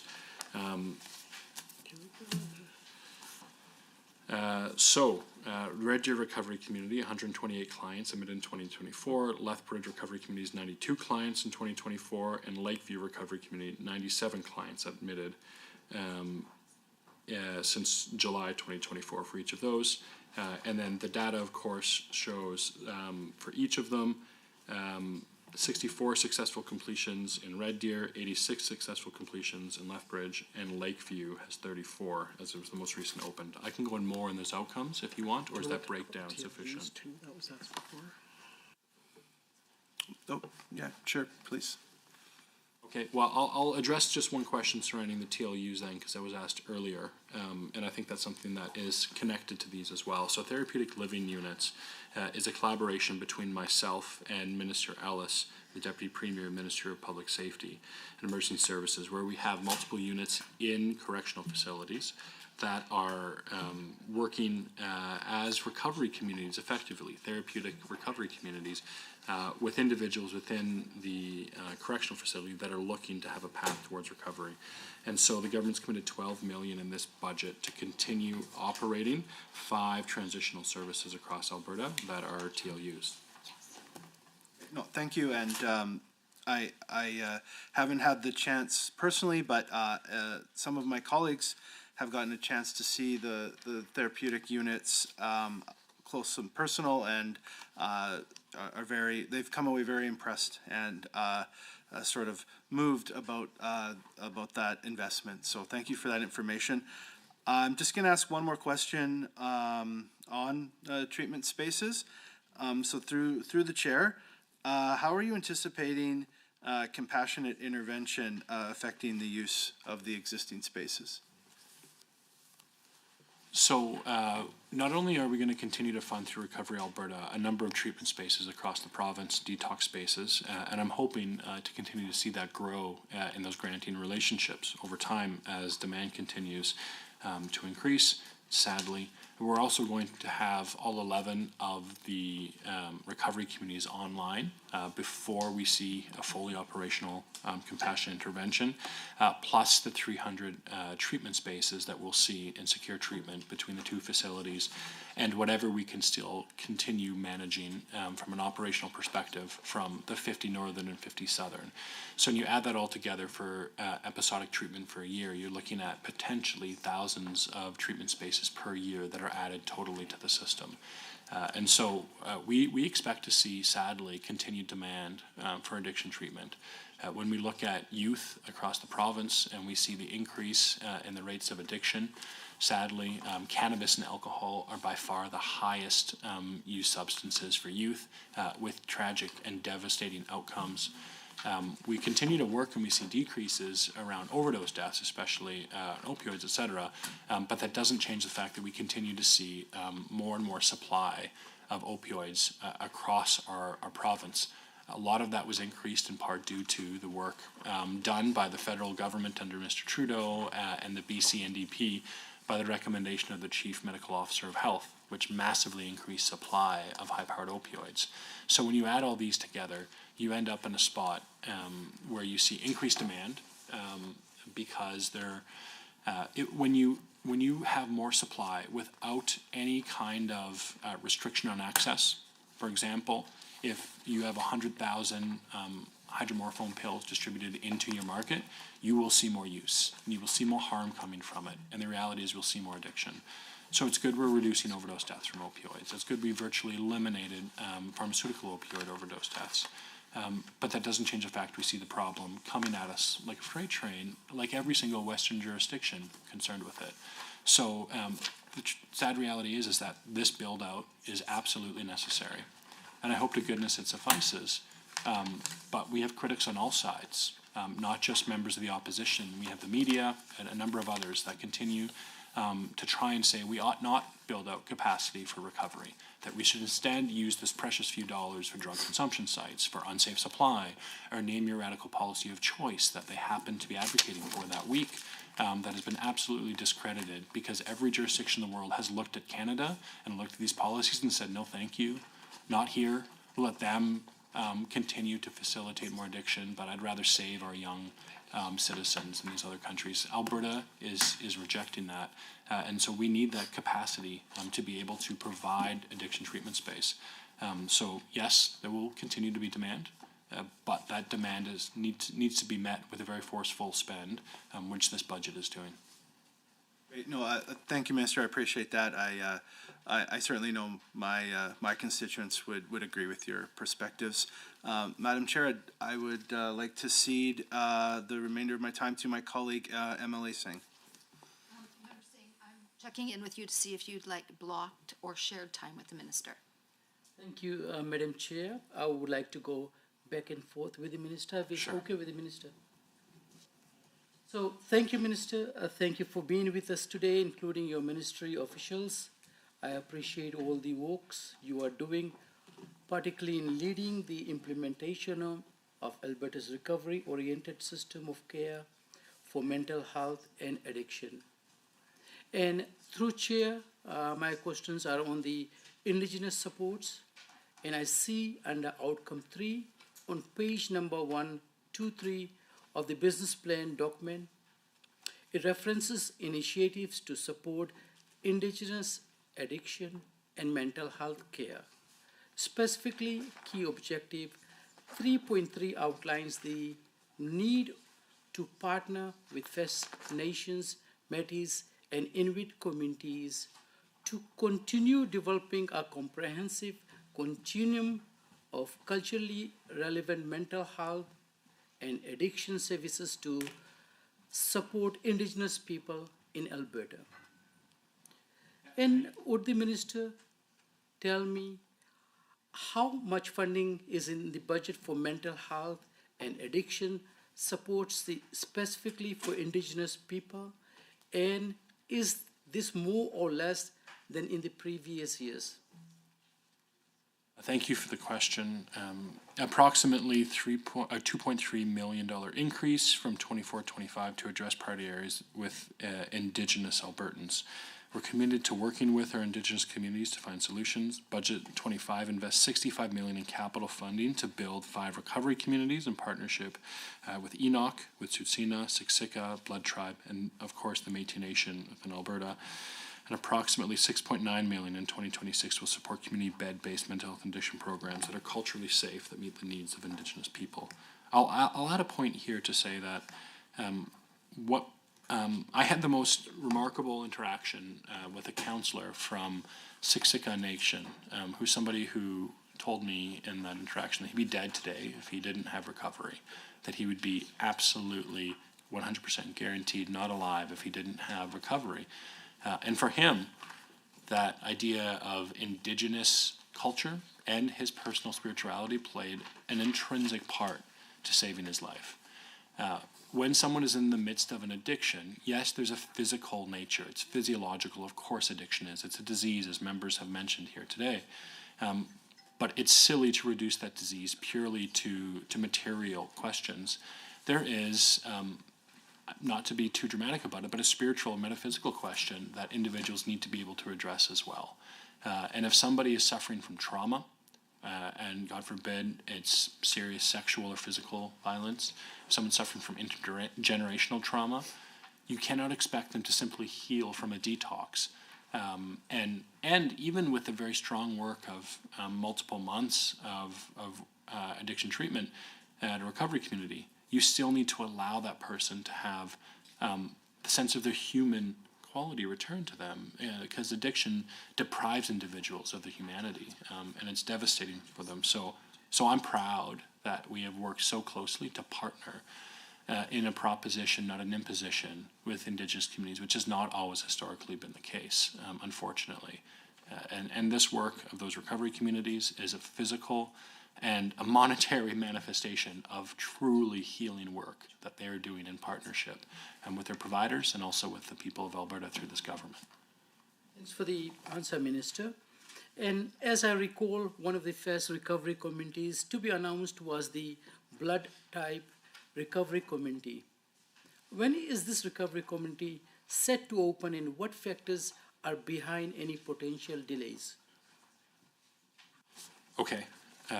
Thank you for the question. Blood Tribe is a terrific partner when it comes to the work they're doing around addiction. They were one of the first groups to come on side, and we work closely with them to bring land-based healing and an Indigenous culture into their addiction treatment facility and the recovery center that we're building. And so obviously we want to continue partnering with them. My understanding is that with the revised schedule, construction for the Blood Tribe is not only continuing, but ahead of schedule. Of course, that started off as an RFP through infrastructure, and then we are moving forward now into a capital grant to make sure that the community and those operating in the area feel comfortable when it comes to the contractors, et cetera. And so because of that initial question surrounding the RFP continuing Thank you, Minister. Okay, 5-minute break, everyone.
let us continue on with the questions.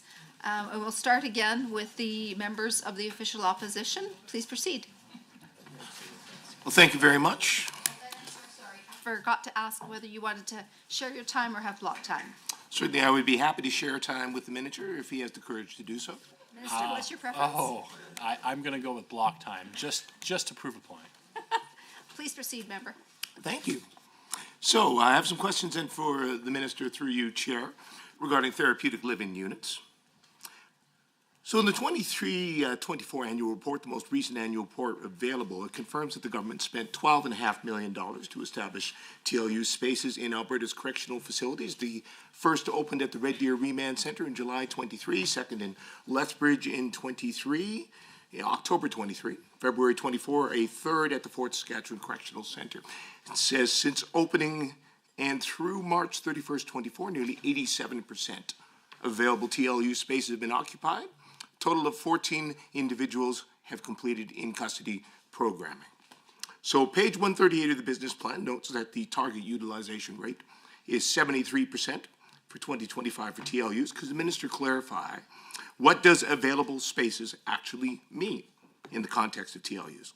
How many spaces were not available and why?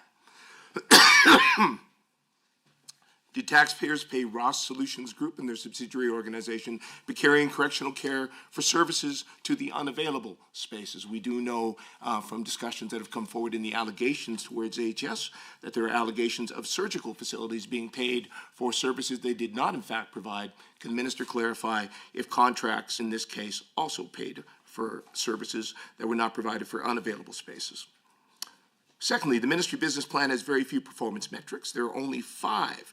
None of them measure or explain how they would measure the efficacy of considerable investments being made into the Alberta recovery model. And in particular, regarding the TLUs, what are the measures of impact of recovery communities in TLUs are available to ensure that there's value in the service delivery model and Albertans are receiving value for the investment being made? Thirdly, in 2023-24, the government spent $12.5 million, as noted in the TLU program, offered within the correctional facilities that only 14 inmates completed in that year. So if 14 inmates completed it at a cost of $12.5 million, that would be about $892,857 per person completing the program. Page 138 of the business plan shows the TLU utilization rates were 87% between July 23 and their target at 73% in 2025. So based on the number of spaces, how many more people did this program serve, even for partial treatment? And can the minister clarify what the value was served for those, if that was indeed the cost, for 14 people to complete that program? Were there others that did not complete the program? If so, how many? And what were the impacts for those individuals? Could the minister also clarify what is the average stay for a person in remand or in corrections? And therefore, based on that, how many individuals went into the TLUs but were unable to complete their stay there due to being released from remand before, or corrections, before they completed their stay? And if they were released ahead of time, what steps were taken to ensure those individuals were connected with services in the community, so that there was actually a transition and those individuals were not simply left bereft or having to go back on another wait list? Page 121 of the business plan notes that $61.9 million is allocated to the Department and Recovery Alberta to facilitate service with police and in corrections. Now, the operator, Becarian Correctional Care, is a subsidiary of Ross Solutions Group, a private contractor with known ties to the Premier's former Chief of Staff, Marshall Smith, named in the allegations on the corrupt care scandal. Is this relationship the reason the minister was worried enough about the AHS investigation that he directed his deputy minister to make inquiries with the now fired CEO, Athana Mentzelopoulos? The minister has stated in the media that he wanted to know if his ministry was implicated in the investigation. Has this relationship between the former chief of staff and the service provider been fully investigated at this time? Does Becarian Correctional Care oversee the TLUs only, or are they spilling over into the delivery of healthcare services to all inmates, which we know are the responsibility of Recovery Alberta? And in how many correctional facilities is Becarian Correctional Care active? If the number is greater than 4, then I would assume they are doing more than TLUs. One more question, given we have the time. Will the minister continue redeployment, with the allegations that have come to light and the considerable investments being made to private contractors, will the minister volunteer to have this situation independently investigated? Alternatively, would the minister continue redeployment of some of the money targeted to TLUs to improving access to child and youth mental health, particularly given the utilization rates we're currently seeing? Additional question, under what line item do correctional remand centers in fact fit in budget 2025? So again, looking at the minister's budget here and recognizing that Recovery Alberta is responsible for delivery of all healthcare services for inmates in correctional and remand in the province of Alberta, and not. Thank you. Member, Minister? Okay, well, thank you for the series of questions, and through the chair, I'll do my best to try and address many of them surrounding the therapeutic living units. So, as everyone knows, therapeutic living units are an innovative policy pioneered here in Alberta, and we now have, as the member mentioned, TLUs open in Red Deer, Lethbridge, Calgary, Fort Saskatchewan. A total of 257 clients entered the program in July 23 and November 24. TLUs provide addiction service and recovery services for our sentenced population, with more than 50% of clients completing 70 to 90 days of treatment. At the same time, a total of 28 clients transitioned from the TLUs to recovery communities. A total of 206 individuals were assessed across all 5 transitional service locations: Medicine Hat, Edmonton, Red Deer, Calgary, and Peace River. Between June and November 2024, 10 clients from transitional services were admitted to the TLU and recovery communities. And so RSG does work surrounding TLUs. They are not responsible for correctional health care. That is separate. This is found in budget line item. TLUs are found in budget line item 5.3. They do some transitional services as well, which would account for that extra dollar amount the member mentioned. The transition out of TLU as well is something that is incredibly important. Of course, they are offered opioid agonist therapy through the VODP. This is an important piece of programming. Again, another innovative policy program found only in Alberta, with same-day access across the province, whether it be far northern reaches of the province or within a correctional center to get opioid agonists, which is evidence-based, life-saving treatment for those suffering from an opioid addiction. And of course, they're prioritized for intake within recovery communities and different addiction treatment centers across the province. This is an incredibly important warm handoff that's necessary, because the timing of release happens. Most of the time, it happens in a predictable way. For those that are in one of our correctional facilities, we try and time that as best we can, so that there is a warm handoff and that they are going directly into recovery communities, therapeutic communities, and addiction treatment spaces, if that is what the next step is. And often that is the case. And so a number of questions were asked surrounding the already mentioned question of the phone call that my deputy minister made in relation. I'll tell you that I had no concern or question surrounding any of this. If I see anything substantive for evidence, of course, I've made a commitment publicly and personally myself to act to the appropriate authorities. That call was independent of this, around a rumor that I heard separately surrounding AHS. And so I'm going to let the authorities and the appropriate bodies continue to play out and do, without interference, their investigations that they have, the Independent Office of the Auditor General, of course, the independent former Provincial Court Justice from Manitoba, anything the RCMP is doing, and of course TBF's independent audit as well, that is continuing on as well. So when it comes to the recovery communities and the work that we're, when it comes to the TLUs and the work we're doing there, we can see that. Some of the other numbers, they asked technical questions. And so occupancy rate right now is at 93.2%. Because the initial establishment of these different recovery communities was a ramping up. You cannot begin a recovery community of any kind, therapeutic living community, at total occupancy immediately. The culture of that and the establishment of a cohort moving through is important for therapeutic living units. This is a method of addiction treatment that has existed in literature for decades now, and lots of research has been done on this through a number of different individuals. Increasingly, Alberta and Canada have become pioneers in the process. So we do fund the total dollar amount because they need to have the full staff as they begin to ramp up. Thank you, Minister. And back over to the government side, blocked or shared time. I will go back and forth with the Minister. Minister? Madam Chair, if it's okay with the Minister. Sure, please proceed. Yeah, I will continue where I left there. We were having a good discussion on Indigenous supports there. And I have a little bit broader question on partnership. How is this partnership approach conducted, and what sort of collaboration are you undertaking as part of the budget 2025? Pardon me, I just missed the start of the question, if you could repeat Yeah, it. so we were having a good discussion on Indigenous supports there.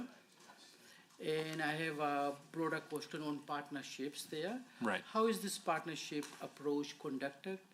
And what sort of collaboration are you undertaking as part of Budget 2025? Right, thank you. And we were just starting down that path. The partnership is one where we come as the Minister of the Crown to Indigenous communities at their invitation, and not one where we impose, but we propose a path together. And I think that language is incredibly important. This budget has a number of different agreements that we have. Of course, we've mentioned multiple times the work we're doing with Indigenous communities surrounding the recovery communities and that capital grant process, and the commitment that I've made both here today and then personally to our Indigenous partners, and also publicly multiple times, to continue funding the recovery communities. We want to make sure that they're funded equitably and fairly. It's a huge investment and interest for the province of Alberta to see Indigenous communities break the cycle of trauma and addiction, because trauma lives in addiction. It is incredibly corrosive to a family and a community, which Indigenous communities prize. I will note that this is categorically different than the work being done thus far that I've seen as a minister with the federal government, who have left Indigenous communities in the lurch without funding, without supports, without a true partnership, with a paternalism that dismisses their request for addiction treatment spaces, instead offers policies like unsafe supply in British Columbia, and not a serious attempt to try and get these communities that are suffering from multi-generational effects of addiction out of that. So those partnerships are real, they're concrete, and they have a certain wherewithal that I think will last over time. If I've noticed anything about Indigenous communities is they take very seriously when you commit something to them. And so I try not to overpromise and to always follow through. Secondly, they also like laughing at themselves and you from time to time.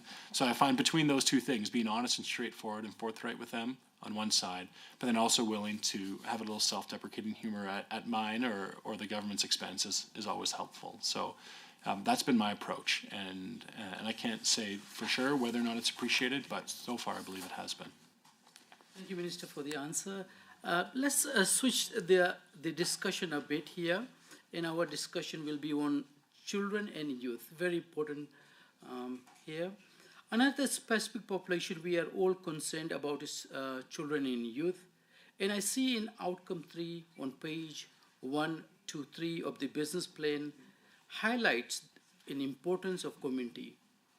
In particular, key objective 3.2 deals with expanding access and improving mental health supports for children and youth in schools and in community to promote positive mental health and prevent severe mental health issues from developing. And through Chair and to the Minister, would the Minister explain where the funding is for the children and youth in the ministry's budget and how much is allocated? Is it more or less than the last year? Right, great question.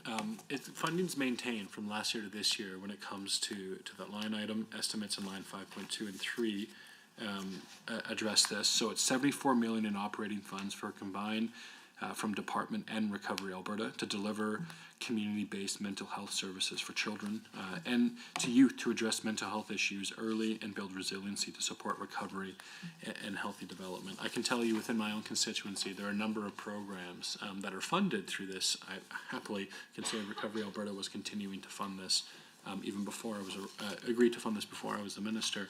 And I think every one of us can address testimony to the important work that they do when it talks about youth mental health, something that I support. I think that we need to seriously take a look at understanding how we talk about mental wellness for children as a society, and something I hope we can talk more about. But I'll let you continue on with your question. Thank you, Minister.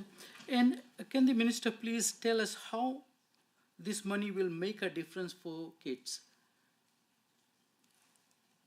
Right. So some of the what I was alluding to, of course, is youth mental health hubs is one example of funding that we see through Kickstand. Makes it easier for youth to get outside in large urban centers to seek help, support closer to home.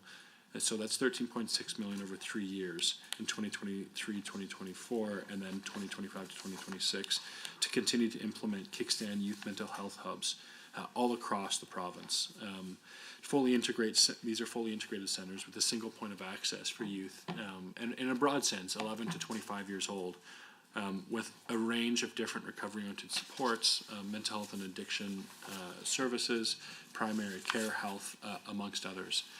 And of course, there's the great work being done by CASA, who is a terrific partner of mine, and this government's.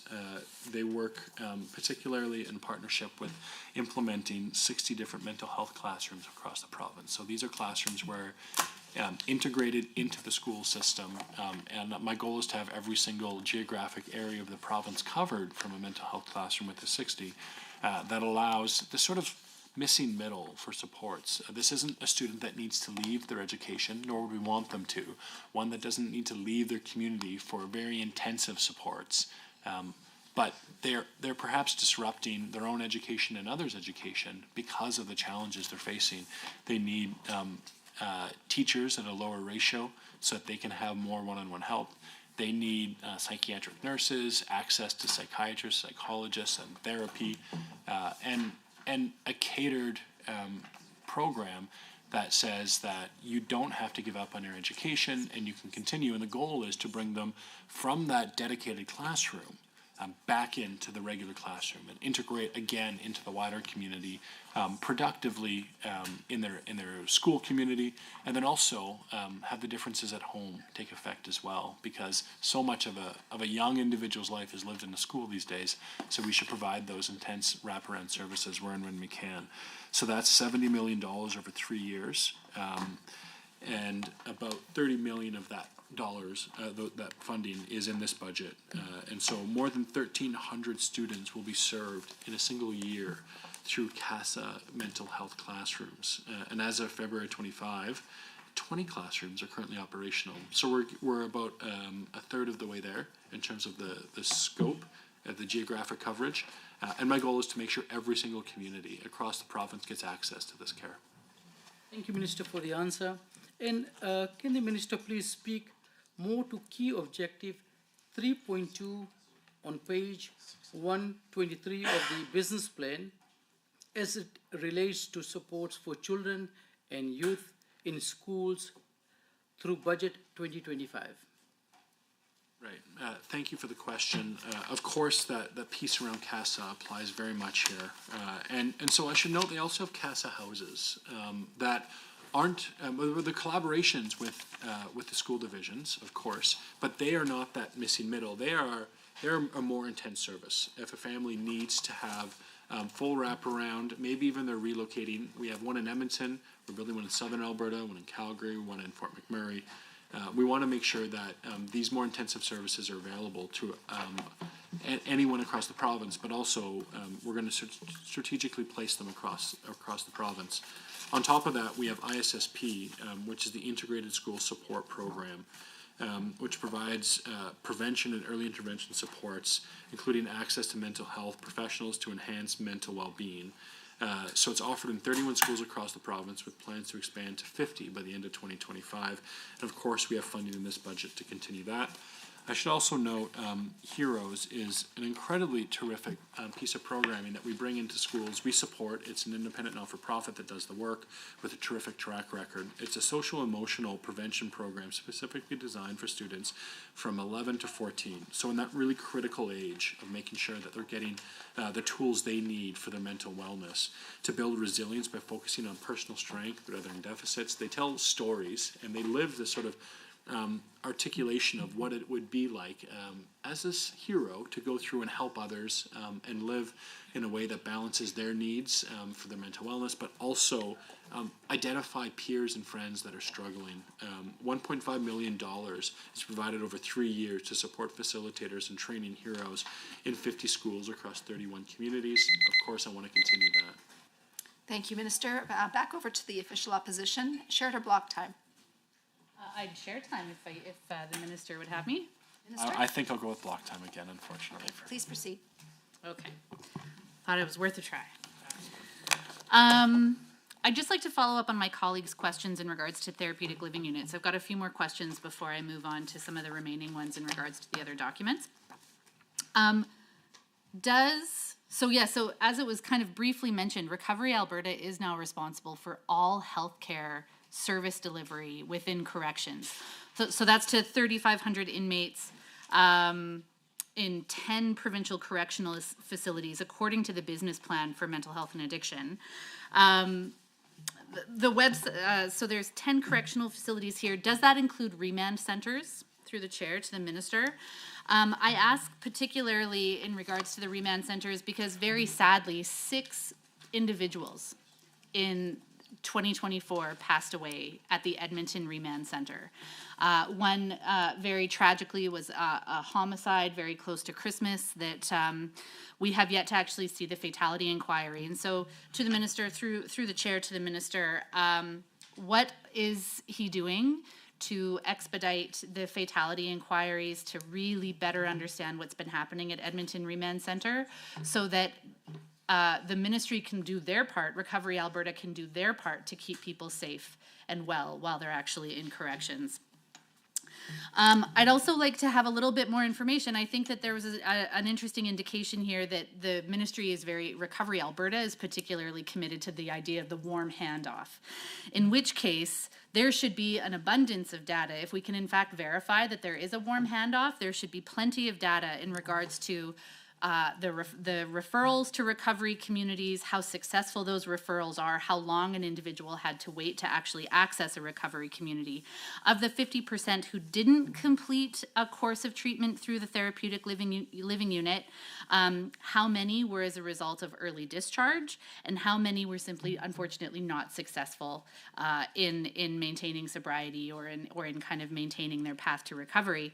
How many following discharge accepted the VODP program or access to an in-person ODP clinic to continue in their path to recovery. Transitional services is incredibly important. And though I recognize the intent with the TLUs, those are pretty low numbers, Madam Chair, when we're actually looking at the number of individuals that have completed in-custody program. And so I'd also like a little bit more information as a result of what the remaining $61.9 million is actually going towards to support those inmates in corrections. If that is the annual budget for Recovery Alberta to partner with public safety and emergency services to provide mental health and addiction supports, when we know that there is an incredibly high concurrence, certainly to the member opposite when it comes particularly to the overrepresentation of Indigenous people in our corrections and remand centers, then how exactly is that 61.9 less 12 million being allocated for the other 3,500 people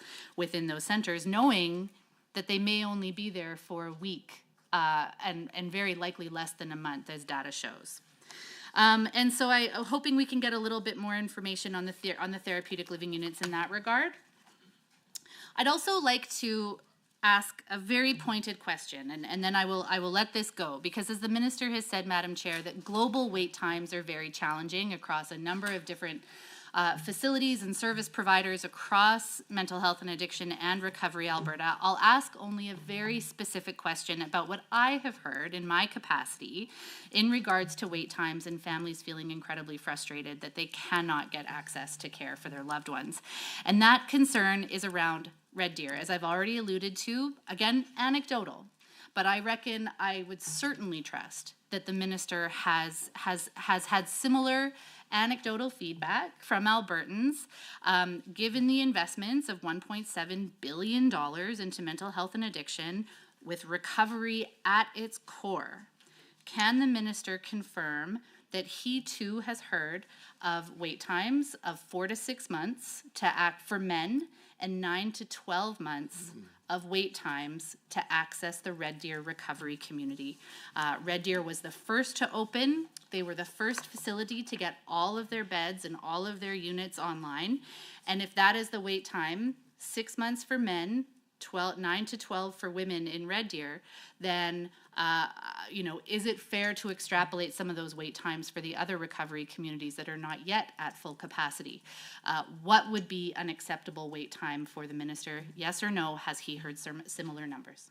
Thank you, member. We'll move over to the minister. Okay, thank you for the questions. And so I'll start off with the Red Deer community wait time. So first of all, it needs to be understood that the Red Deer recovery community serves anybody across the province, not the region of Red Deer, not the community of Red Deer exclusively. And of course, it's been open the longest, so it's the most well-known. I have not heard those anecdotal numbers. My understanding, if you just look at the recovery communities, not the broad global wait list, we have somewhere in the neighborhood of 3 months at the high end, and it's flexible, and sometimes it goes down to a number of weeks as well. Of course, if somebody's entering detox and we know it's going to be a number of weeks, there's the possibility of aligning a perfectly smooth handoff. And of course, there's also pre-treatment housing, including Oxford House and others that we fund, that also mitigate this question of wait time, as they are recovery-oriented housing, as we want to make sure that we have as high capacity as possible going into recovery communities. You asked a question as well about recovery communities. So it just needs to be, pardon me, you asked a question as well about therapeutic living communities. So it just needs to be made clear initially that the funding for therapeutic living units is not the same as the correctional health services.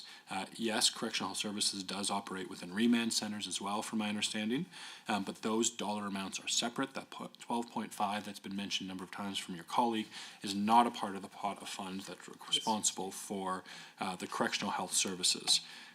You mentioned a fatality inquiry and what I'm doing to speed it up, I think, quote unquote. I am not responsible within mental health and addiction for fatality inquiries. Of course, PCIS, along with Justice, who I believe lead that.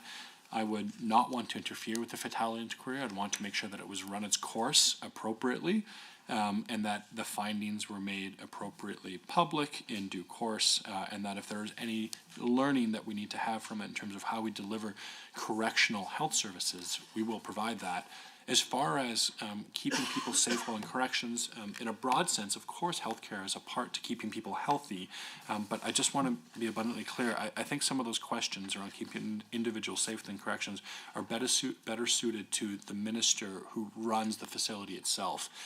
If there are acts of violence, if there are questions surrounding the operations of that, that would be the Deputy Premier, Minister Ellis, Minister of Public Safety and Emergency Services, that is best suited to address those particular questions. But when it comes to the correctional health services, of course, we will continue to provide the physical, along with addictions and mental health services within those capacities.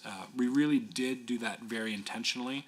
I spoke to colleagues at the last federal, provincial, territorial meeting of mental health ministers, and they were envious of the relationship we had within our correction facilities, because I can tell you, I visited one correction facility in Lethbridge, and I asked the warden there what percentage of the what number of the people coming in to the correction facility indicate they have a serious addiction. And they told me 9 out of 10 indicate so. In a ballpark number, 9 out of 10 indicate they have a serious addiction when they enter. And so, this is really important that we are integrating into the physical health question policies like the virtual opioid or dependency program or opioid agonist therapy, or some of what we understand surrounding the nature of recovery and how people come to a desire to see the opportunity at recovery sometimes in the midst of a crisis in their life. And this can make itself manifest as an intervention in the healthcare system. Perhaps there was a situation of violence and encampment, or perhaps with our criminal justice system and the corrections. And whilst they're there, having those connections and understanding, not just through the correctional health services, but separately through the work being done at TLUs, gives individuals an off-ramp out of addiction instead of that constant cycle that we see as individuals go into corrections because of obviously troubling and problematic relationship with wider society, but particularly with themselves and a substance, and the addiction is rampant. And to provide that off-ramp is one of the most heartwarming things. I had a member of the Bloc Québécois come and look at this facility in Red Deer at the Therapeutic Living Unit. We're not traditionally allies, Bloc Québécois, and members of Conservative government in Alberta, but boy, we had a bonding moment over the work done there. Thank you, Minister. We'll move to the government side. Blocked or shared time? Thank you, Madam Chair. I would like shared if the minister is okay with that. Minister, what's your preference? Yeah, happily. Perfect, thank you. So thank you, Madam Chair. And through you to the minister, first I just wanted to commend the ministry for taking these bold, necessary steps in supporting some of our most vulnerable population. You guys are focusing on solutions that provide real pathways for recovery, unlike those members opposite who have advocated for so-called safe supply. I'm glad to see that we're actually investing into treatment centers for these individuals. So I'll jump right into it if you're okay with it. I want to chat a little bit about compassionate intervention facilities. And I noted that on page 120 of the business plan, the third paragraph notes that subject to the passing of compassion intervention legislation, a Compassionate Intervention Commission will be established as an adjunctive body that will make decisions about addiction assessments and care plans under the proposed legislation. Through you, Madam Chair, to the Minister, I was hoping you could expand on this. Firstly, would you be able to highlight how Budget 2025 will enable the creation of a Compassionate Intervention Commission and outline the role of this new body? Well, thank you. And of course, the commission, if it were to be created through legislation, is going to need physical infrastructure for treatment capacity. I spoke earlier about the need to increase capacity, and of course, that's true here in this budget with $180 million for 2 compassionate intervention centers, one northern Alberta, one southern. I think the most striking, I did an interview with CBC not long ago. Interestingly, they cut this conversation out, selective editing perhaps, but the host of this national CBC radio program was flabbergasted when I had told her that there was one individual in Alberta who overdosed 186 times last year. That's the recorded number. Often when reversal happens with naloxone, if anyone's done this, I encourage you to carry naloxone kits so you're able to if you cross somebody needing a life-saving intervention. But it's not always reported with a provincial healthcare number into Connect Care or something afterwards, right? Like this is likely someone's overdosing more than multiple times a week, potentially up to 1 time a day throughout the year. And this CBC host could not believe I said 186 times. And so I think it's important to note the choice for compassion intervention is not between voluntary and involuntary treatment. The choice is between that 186th overdose becoming a 187th, and tragically that individual, a member of our community, someone who needs care, someone who is on this careening trajectory towards chaos in their own lives, that 187th time being death with no reversal, or compassion intervention. These are the options in front of us, the true options laid out. And so this budget delivers on setting this province up so that we can truly care compassionately for those who are suffering from addiction in this very narrow set of the population. The vast majority of individuals in addiction, this is not for them. And maybe even really traumatic and difficult states of addiction. But it must be the absolute furthest. And so that standard of test we're going to be looking at is parallel to what's in PCHAD, parallel to what we see for mental illness in the Mental Health Act, like we've seen mandatory treatment across every single jurisdiction in this country for those with mental illness. I don't know why we don't also care about mandatory treatment if someone's heading on this trajectory to death, if someone doesn't have a mental illness as defined in the Act, but instead suffers from addiction. Thank you, Minister, for the answer. I appreciate that answer more than you can imagine. My second question, it's in regards still to the compassionate intervention facilities, and you just mentioned it again, but on February 24th, an announcement indicated that Budget 2025 would invest $180 million over 3 years towards the construction of compassionate intervention facilities. However, in Outcome 1 on page 121 of the business plans, under Initiative Supporting Key Objectives, it shows that $222.7 million over the next 3 years will be invested to implement and operationalize compassionate intervention legislation, with $24.5 million invested in 2025-2026. Could you provide greater clarity on why the budget amount is different in the business plan as compared to the February 24th announcement?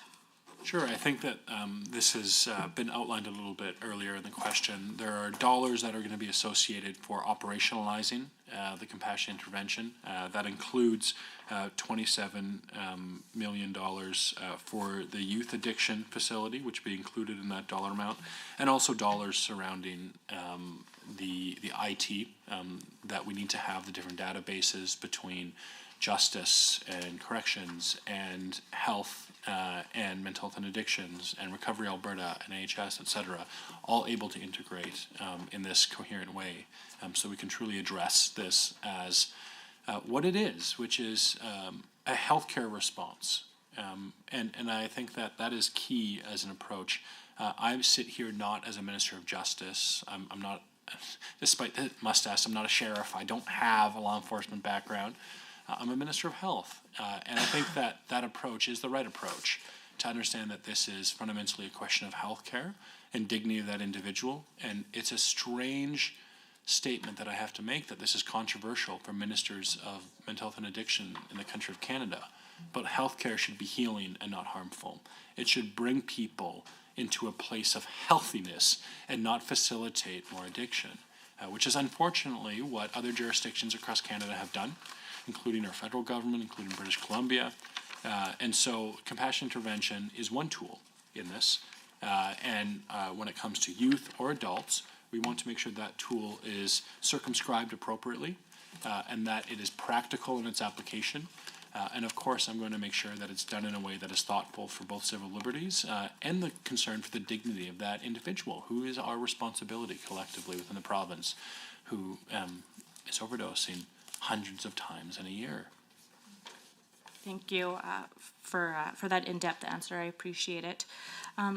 My next question, through the chair, would the minister be able to outline the comparative costs between building compassionate intervention facilities as compared to other types of residential addiction treatment and the factors behind this difference, if there's any? Right. So compassionate intervention is, in spite of it being for a very small population, it also has a myriad of different applications. So if someone were to go through the commission, if it were to go forward, potential treatment orders could include mandatory treatment in a secure facility. I believe that there are going to be a number of individuals who are overdosing regularly. Every time an individual overdoses from an opioid, they have what's known as cerebral hypoxia, which is your brain suffocating. It doesn't get the oxygen it needs. So it's kind of like drowning, but in daylight, perhaps on the street with, hundreds of your fellow citizens around you. And so when that's happening, we have to understand that compassionate intervention is one of the only reasonable alternatives to this happening over and over and over again. And so if somebody is going to go and perhaps through their detox, be sober and have clear thought for the first time in months, maybe years, we think many of them will voluntarily say, I want to go to treatment. And that could be somewhere, if they're of an Indigenous background, to one of our Indigenous communities, with the recovery centers, maybe one of the many treatment facilities that AHS funds or operates, or perhaps that's going to be in one of these custom compassion intervention facilities, so that we have the capacity for secure treatment. And it's that overlay of a healthcare setting with secure treatment that we see in, for example, our psychiatric secure beds that is so expensive as we collaborate these two different pieces of infrastructure into one. So just like with the Mental Health Act, you need to have a secure site for treatment for individuals who are a danger to themselves or others. It's true across every province in the country of Canada, that you need to have a site with capacity able to handle that. It will be similar for compassionate intervention, which is where these facilities for $180 million come in. Thank you for that. I'll try and squeeze in one more question, if that's okay. This is an outcome to individual needs. And it states there seems to be a significant focus on addressing compassionate intervention in this budget, which, let me be clear, I think is needed, for which the extreme cases, and you've already touched on this, a relatively small number of the province's population. Outcome 2 on page number 122 of the business plan documents and highlights the individual, ensuring that Albertans have timely, appropriate, and consistent access to a continuum of high-quality, person-centered. Thank you, member. Over to the official opposition, blocked or shared time. Thank you. So, Madam Chair, just on that note, I think the minister has seized upon something that's really, really important around the concurrence of substance use disorders, mental health, and increasingly brain injury as a result of repeated overdoses. And so, through the chair, can the minister tell us why, in full acknowledgement of the permanent brain injury that's taking place as a result of multiple overdoses, why he wouldn't be leaning in with everything he has to advocate for improved continuing care, medically supportive living and housing for those individuals whose problems are no longer about whether or not they use substances. Often it is actually about lifelong mental illness and brain injury. Recovery is perhaps a start, but in reality, what we need to be providing is long-term medically supportive housing. And I would like for the minister, through the chair, to explain why he kind of passed the buck to the Minister of Continuing Care on that particular point. I think that should be right here in the business plan. Objective number 1 is to provide the kind of permanent supportive housing those individuals need, because it's more than just a 9 or a 12-month treatment plan. It's something far more sustained and far more long-term than that, and I'm seeing a real noticeable absence in the business plan on that front. On to a bit of a different angle here as we start to wrap up a little bit. I'd like to talk about line item 4.2, compliance and monitoring on page 165 of estimates, that shows over $2 million going to system oversight regarding the Mental Health Services Protection Act. Madam Chair, during debate on Bill 37, the DM reported that there are 130 facilities and 65 operators in Alberta subject to the MISPA, the Mental Health Services Protection Act, Only one locally operated service provider has secured one of the large new granting agreements for bed-based treatment at a recovery community. Through the chair, can the minister tell us why the other service providers to get these quite lucrative contracts actually aren't from Alberta at all, and actually come from British Columbia, the province that seems to be doing all of it wrong? Last Door Society, Rosk Solutions Groups, and their numerous subsidiaries, Edgewood Health, did not operate in Alberta until Marshall Smith became Chief of Staff, first to the Minister of Mental Health and Addiction, and then to the Premier. What metrics did the minister look at to determine that private corporations would be cheaper, out of province, private for-profit corporations would be cheaper and more effective in running detox, treatment, and recovery communities than the public system? Did he in fact compare the costs? For example, we know that prices for services from private surgical facilities have varied widely, sometimes as much as double the costs than in the public system. What steps have been taken to ensure that the amounts being paid to these private companies, many of whom, as I mentioned, are run by professional and personal acquaintances of the Premier's former Chief of Staff, are competitive and, in fact, cheaper than if they were provided through the public system? The Minister, through the Chair, has clearly identified that he celebrates the service that Recovery Alberta can provide, because they are going to be running the $430 million Compassionate Intervention Program.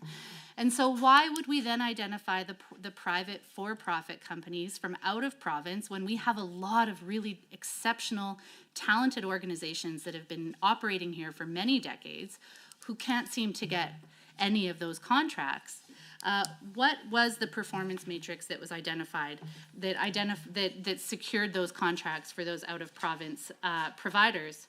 Are all of these private facilities being paid the same amounts, or do they vary as wildly as some of the numbers that we see in other elements of our healthcare system? Bill 37 talked about moving standards and regulations out of the legislation, providing the minister with a whole new set of opportunities for power and control when it comes to standards and exemptions. But one piece that was really significantly lacking, that again I think should be square in the business plan because it speaks to the heart of the service delivery model of the Alberta recovery model, is why there is no assurance around third-party accreditation. There is the Canadian Accreditation of Rehabilitation Facilities that many Alberta-based service providers have voluntarily pursued because it is the gold standard around the service delivery and the quality of care that is provided to people who are suffering with drug use. And it is not a part of the standards and regulations. It is not a part of MISPA. And I, through the chair, would humbly ask the minister to let us know why an association with that kind of credibility does not get the kind of recognition here in Alberta that it deserves. Thank you, member. Up to the minister. Okay, thank you for the questions, and of course I'm happy to address them. To the first set of questions surrounding the very tragic state of permanent brain injury that does exist for those who have chronic and repeated history of overdoses. I think the member's right to say that it is an absolute concern. I do advocate, I'm happy to advocate, I'll put it on the record here today, that I am very, very big supporter of finding support long-term for those suffering from brain injuries due to their addiction and drug use. And of course, I'm not passing the buck. My budget doesn't fund those. Unfortunately, perhaps that would change in the future, but who does fund it now is a combination of seniors, community and social services, and health. And so that is where the particular question needs to go. But if you're asking, do I advocate, the answer is yes, every day, a week, and twice on Sunday, because you're exactly right to say that there is tragically a growing population of Albertans that suffer long-term brain damage due to extended periods of oxygen deprivation, cerebral hypoxia. What I disagree with is the idea that these are questions no longer about substance use. When someone has brain damage due to repeated overdose, it will continue to be a question of, almost indefinitely for that individual's life, of addiction and substance use. The path out of that is recovery. That recovery must be maintained. It's difficult, it's challenging, and it's possible. But I must note that I have individuals in my office who are multiple-year opioid addicts who are now in recovery for multiple years. Now, I didn't know these individuals before, but they're sharper than a tack, and they're smarter than me. So I can tell you I do not believe that it's a necessity, an inevitability, that individuals who suffer from this will not be able to recover fully, completely, to absolute great capacity. And a good example of this is the former Chief of Staff to Premier Smith, who was, as far as I understand, not an opioid addict, but one who was a serious addict with very hard drugs and rose to an incredible capacity across the country in terms of what he's done in service to the province of Alberta. And those coming out of recovery are just chock full of these kinds of stories of individuals of great capacity. And so I think that, yes, those suffering from mental health challenges and brain injuries, of course, we need to address that and have long-term supports, and I'm happy to advocate continuing down that line. So when it comes to 4.2 and compliance, I think you quickly moved over to a question surrounding funding for recovery communities. So I didn't follow but I'll try to address that question around funding for recovery communities. They are funded equitably on a per bed basis, based on the number of beds that they operate at the same dollar rate. For those beds for each recovery community. There are not different ones. Fresh Start is, I think, the Alberta-based one that you referred to. They're terrific. They do great work and have for a long time within the province of Alberta. But we also know that we're opening 11 recovery communities, and some of the work done in British Columbia, which was done outside the public healthcare system, which was, unfortunately, a disaster. In British Columbia. It was largely done by private sector, not-for-profit and for-profit that provided addiction treatment services. And that was oddly, of all places, British Columbia, where we saw this horrible public policy setting, is where we saw the not-for-profit and other parts of the private sector grow for addiction treatment. All recovery Alberta funded treatment centers must be accredited. MISPA standards are being developed to ensure quality and safe care, as you know, with the legislation that's currently being debated within the House. We're the first province in Canada to regulate and license these facilities to the degree that we have. We're going to continue to create an environment of the absolute highest expectation for providers in this space through MISPA. And of course, we need to continue. There's space for any high-quality provider in the province of Alberta.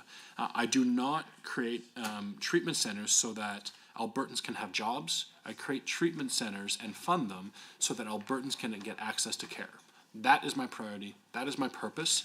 I almost seems like there's some protectionist instinct. There's not. We will have, there was an independent process operated through the Independent Civil Service for procurement of these. I've given multiple times direction to my team to make sure that it aligns with the best practices of the government as a whole when it comes to procurement processes. Thank you, Minister. Member McDougall, shared or block time? Shared time? Minister, do you prefer shared or block time with the member? Minister? Yeah, happily. Okay. Shared. Shared. Okay, proceed. Thank you very much. I see on page 119 of the business plan that the Recovery Alberta and the Canadian Centre for Recovery Excellence, or CORE, two organizations were added to the ministry in 2024, which we talked about a little bit already. From reading on page 119, Recovery Alberta is the provincial health agency within the ministry that provides the comprehensive and accessible recovery-oriented mental health and addiction service to all Albertans. On page 120 of the business plan, I see that CORE is a Crown corporation that empowers decision makers with data and evidence to support with mental illness or addiction in the pursuit of recovery. I'd like to get a bit more insight into these organizations. So, to the Minister, through the Chair, how does Recovery Alberta and the Canadian Centre for Recovery Excellence improve service outcomes for Albertans compared to the previous service structure? And, if I may, what will Budget 2025 enable CORE to accomplish in 25-26? And what has it accomplished since it's been established? Okay, thank you for the question. Yes, we've seen this big change within our budget where we now have Recovery Alberta and CORE as two organizations that we fund. Recovery Alberta, the big shift that we've seen is we're no longer doing mental health and addiction care medicine off the side of the desk. We're able to focus on the precise problems that are facing us. The government has a huge budget, and we do lots of important work across all different ministries. Health, first amongst those, does great work. In any number of their large files surrounding, acute care, surrounding physician compensation, surrounding, pharmaceutical work, et cetera, all of that is, any one of those is enough for an entire minister to be committed to, and our Minister LaGrange has been dedicated to working on all of them. What this does is it allows us to refocus the mental health and addiction services out of one dedicated minister with one dedicated budget and one central guiding view where I can be a voice not just at the cabinet table, but Recovery Alberta can now deliver services in a much, much more intentional way. I say often that I need to be as connected to the classroom as I am to the emergency room as the Minister for Mental Health and Addiction. And so this breakout of Recovery Alberta away from AHS is really allowing us to be able to do that. And just cognizant of the time, I want to quickly touch on the Canadian Centre of Recovery Excellence. We fund 8.7 million to the Canadian Centre of Recovery Excellence this year in the budget. I think one good example of the work they've done, and I'm sure everyone watched the press conference that we had not long ago, just this last month, surrounding recovery-friendly workplaces, which supports people with addiction and mental health challenges to start or sustain recovery within the workplace. So this is a set of tools that have been worked at with industry leaders in business, with those working in trade unions, and of course with the medical experts who deal with addiction to create turnkey policies that they're able to implement in workplaces. So whether you're talking about a Suncor or a WestJet as a more sophisticated level, or you're talking about a smaller mom and pop shop, perhaps in Peace Country, or maybe in Calgary that does work in oil field services. This is the ability to say that they can take these set of tools, these documents, best practices, and advice to say, this is how you create a recovery-friendly workplace within Alberta. Not only is this something that I'm proud of, it's something in great demand. There was a huge demand within the province of Alberta for workplaces, and so many of them, and especially those who work in the trades, were asking for this kind of tool so that they could implement in their workplace the ability for us to have not the continuum of care begin when someone shows up at a detox center, or perhaps tragically ends up homeless, and in Minister Nixon's portfolio surrounding a shelter, saving life and limb. Instead of that, we want to work back and start addressing this earlier. And so the continuum of care in Alberta doesn't just list those 10,000 plus wonderful individuals working at Recovery Alberta. It's not just us in the room that create the policy. It's everyone that works at or runs a business. It's everyone that has a workplace where they know that if somebody's suffering from addiction, or maybe they're in recovery, how do you facilitate the recovery instead of the addiction? And that kind of approach is the kind of work CORE is doing. And so these sorts of policies are absolutely instrumental. I know when I went down to talk to the White House prior to the election, in my trip to the United States, the Biden White House was working on the same thing. And they still hadn't gotten it off the ground. They have recovery-ready workplaces, and it was only partially developed. The work we did here was done at lightning speed to absolutely terrific standards, and already we see industry implementing a lot of this work. Thank you for that. Turning to page 120 of the business plan, you mentioned the term recovery capital, which we talked about a little bit earlier. The explanatory footnote indicates that recovery capital is a combination of personal, interpersonal, and community resources that an individual can draw upon and begin and sustain addiction recovery. And you mentioned that it's more qualitative than quantitative. I'd like to get some more information on this term. Can you unpack a bit more about a recovery capital, including what exactly it measures, how is it developed, and how this recovery capital plays a role in an individual's journey out of addiction? Well, recovery capital might be the sexiest topic happening in the recovery addiction literature world today. And boy, the academics get excited when they talk about it. We've had the world leaders surrounding this, Dr. David Best, not only advise us on our recovery-oriented system of care, i.e. the Alberta Recovery Model, also spoke at a recovery capital conference in Calgary that we had last year, and we're hoping to invite him back again. But he's been terrific in advising us and helping implement in a really practical way this abstraction of recovery capital. And we want to eventually not have the hot takes to the media looking just at our more than 300% decrease compared to British Columbia for opioid overdose deaths. But we want them to get just as excited with just as much news coverage surrounding the increase, the positive articulation of recovery capital. Because of course I want to save lives, but I want those lives also to be fulfilled and meaningful. And as a minister, as a member of the legislature, all of us have an interest in Albertans having meaningful lives and feeling fulfilled and purposeful. So the recovery capital is a measurement of an index, both internal and external resources, so objective and subjective, that is what is needed to begin and sustain mental health and addiction recovery. So what's needed to begin and sustain mental health and addiction recovery? So some of the measurements include physical and mental health, of course. Those are largely objective, though there are some subjective qualities within the mental health analysis. Family and social and leisure activities, some's measurable. Of that, are you getting out, are you doing things, etc. Some of that's subjective. Safe housing, healthy environments, peer-based support networks. When you talk about people in long-term persistent recovery, you talk about things like AA and other long-term peer supports, vocational skills, educational development. You heard me say some of the data that we see around employment, vocational skills and training that they're doing, community integration and cultural support. I mean, this is what I mentioned on the particular case around Indigenous communities, but it's true across the board. I mean, humans are humans are humans, and that's part of it. And then some other subjective measurements like rediscovering and articulating a meaning and purpose in their life. I think it's hard to overstate how important those subjective measurements are in somebody even wanting to chart that trajectory, that critical path, not just out of addiction, but in maintained recovery. And that difference is so important. The difference between being out of addiction and being in recovery is a chasm. That chasm is huge. And as I've been in this space, since I've been blessed and honored to have the role for Minister of Mental Health and Addiction, understanding that might be the biggest piece that I want the wider community, including members of the opposition, to understand, is that being out of addiction is different than being in recovery, that there's a qualitative and cultural difference there, that when that happens, I think magic happens in people's lives. And I think those are the stories, the heart-melting ones.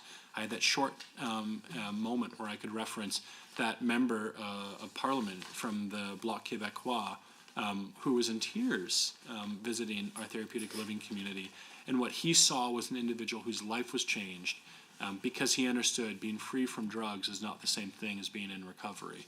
And being in recovery for that Indigenous man, that the member of the Bloc Québécois, what he saw, being in recovery for that individual was being a father to his two estranged daughters and his now separated spouse. That positive articulation of being a father, oof, that was heart melting and wonderful to hear. And so Recovery Capital is, it's this great idea that we need a positive measurement through how we're measuring our success, not just this negative one. Thank you, Minister. To the official opposition, blocked or shared time. I'll take block, thank you. Okay, last go. Line 5.2, Madam Chair, in the operating expenses of budget estimates is for prevention and early intervention. For some reason, that line item is down 20 million from budget 2024. Prevention and early intervention, you know, an ounce of prevention is worth a pound of cure. I'm curious about why that has had such significant cuts. And kind of in that vein, when I wonder about, well, what are we not going to be providing to Albertans as a result of saving $20 million on prevention and early intervention, it struck me that just this morning a brief from the very well-respected Canadian Centre on Substance Use and Addiction was released on the presence of xylazine in the illegal drug supply. Through the chair, what does your ministry do with this kind of information? Very important public health and mental health and addiction information that really needs to be kind of relayed to staff within Recovery Alberta, to your many partners that are funded out in the community. Is the government doing anything with that kind of information in regards to making sure that we're actually keeping people safe? Perhaps that's something that remains in that cut prevention and early intervention budget. Per line item 3, this was a question that I didn't get an answer to, but maybe I'll kind of rejig it a little bit. So this is in regards to line item 3 on page 165, once more in the estimates, that CORE, to the member opposite's earlier question, went from a budget of $5 million in 2024 to an estimate of $8.7 million this year. Through the chair to the minister, why did CORE go from $5 to $8.7 million? And I wonder if a company such as Rubicon Strategy, the new workplace for Marshall Smith, might benefit from this increased budget in contracting out consulting services.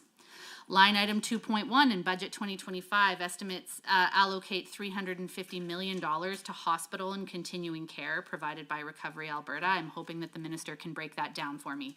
How much is allocated to hospital-based acute inpatient care? What percentage of those are psychiatric acute care beds? That is another ratio by which we are well below half the recommended ratio per our population. And, you know, unfortunately, once again, kind of intermingles department with Recovery Alberta, intermingles mental health with addiction services. Please break down those numbers for mental health and for addiction services when we're looking at hospital and continuing care. Furthermore, another question that I did not have answered that I think is incredibly important to have addressed is where child and youth allocations now fit. It is no longer in budget 25, it was in budget 24, it was in budget 23.